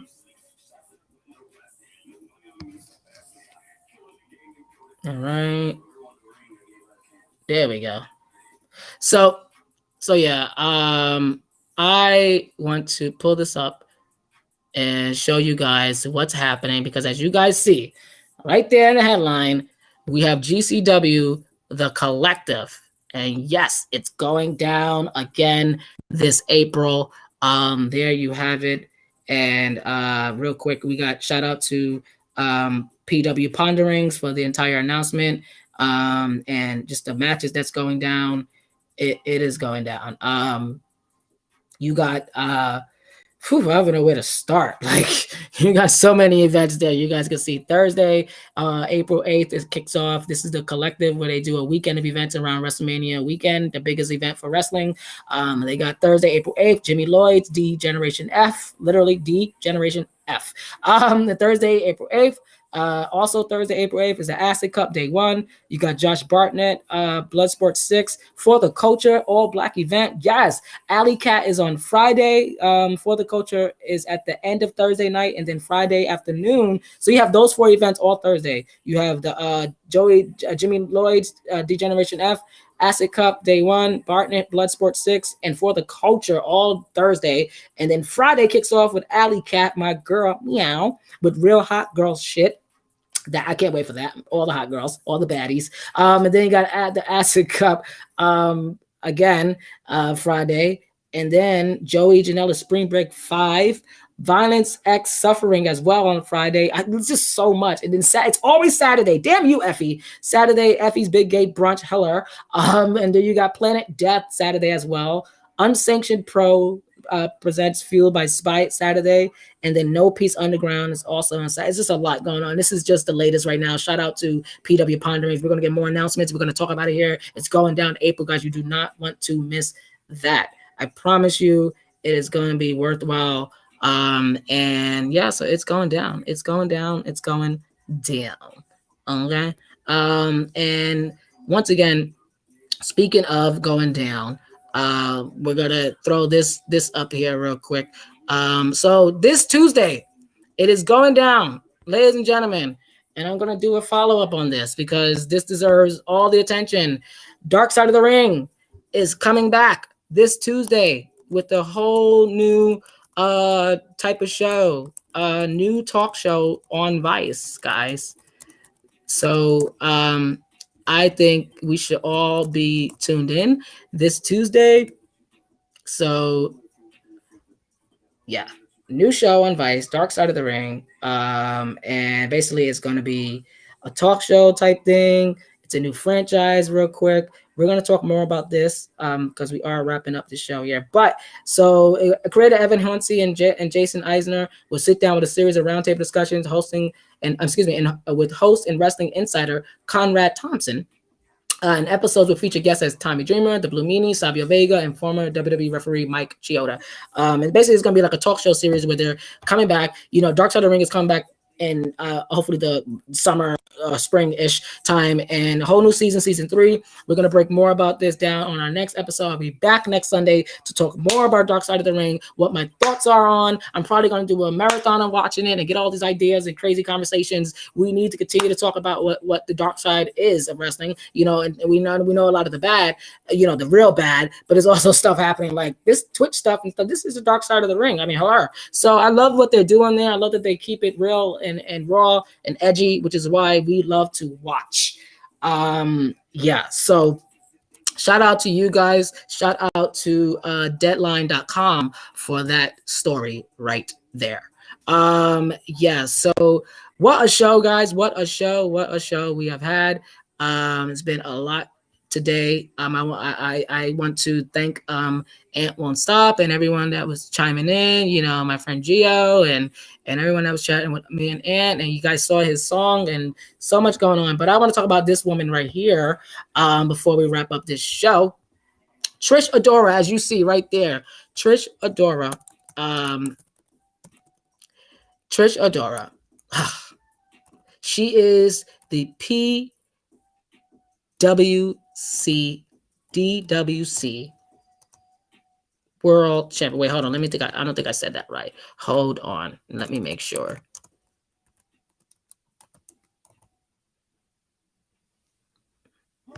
Let me make sure. Yeah. Okay. Yeah. All right. Okay. So she is the PAW-DWC champion. I just want to make sure. World champion, that is. Hashtag Women's History Month. Okay. So yeah, so she is the current champion of PAW-DWC. And for those that want to know what that stands for, that is excuse me, hold on. Let me get this right because you want to get it right. It stands for Pan-African World Dysphoria Wrestling Championship. So yes, She is the Pan-African World Destroyer Wrestling Championship. Hashtag Women's History Month. This is the month in March. Trish Adora, I am highlighting you. Miss Ding. Hashtag Black Equity. Hashtag you do your thing, girl. And we love you here for it. And real quick, I just want to read this up on her. Shout out to Pro Wrestling Fandom. And so little did you guys know, she served, Trisha Doris served 8 years in the United States Army. She worked as a signal support specialist and military, signal support specialist and military police officer. She served in Kabul, Afghanistan. Trish Adora, after being trained at Team 3D Academy, owned and operated by the Dudley Boys, she made a debut on NXT as a heel in September 5th, 2018 in an NXT non-title match, and match losing to reigning NXT champion Kairi Sane at the moment. Yeah, so there you go, guys. She's been around for a very long time, and I actually want to do more of these stories and highlight wrestlers like herself and a lot of others. And yeah, so I think that, you know, Trish Adora is someone that we can aspire to. You guys want to know more, you guys can search her, Trish Adora, or you can go to PAWDWC. Check that out on Twitter. They got pictures of her everywhere. She is currently still the champ. Shout out to Billy Dixon, who's the champ as well. I believe he's the Chocolate City champ, Hanny. So yes, I can't wait to see what she does next. She's been kicking ass. She had an amazing match with an amazing Trish Adora. We're talking about Trish Adora had an amazing intergender Iron Man match. Yes, it was an Iron Man match, intergender Iron Man match with her versus the one and only Tony Deppen. And I kid you not, guys, you have to watch that. That was also on IWTV. If you do not have the IWTV app, please get it so that way you can stay current with me and tweet us and at me, and you know, we concur. I don't want you guys to be lost. And this is not a shameless plug, but I guess it is. You know, shout out to you guys, IWTV. Let's work something out. Hello. So shout out to you once again, Trish Adora, doing your thing, and you know, Black women holding it down. And also shout out to the gays doing their thing. Once again, these other companies need to wake the F up. Period. And that concludes this episode, guys. I want to thank everyone for tuning in to Sunday Night Wrestling. It's been a pleasure of mine to come through with you guys each and every, well, try to do weekly, but you know, I need a break. I'm doing multiple shows. Leave me alone. But you guys can follow me at DTA. Well, you can follow DTA Podcast, but you also can follow me at EJP CEO Corner. Let me put this up here. Let me see. There you go. Wait. It's right here. There you go. So there you guys go right there.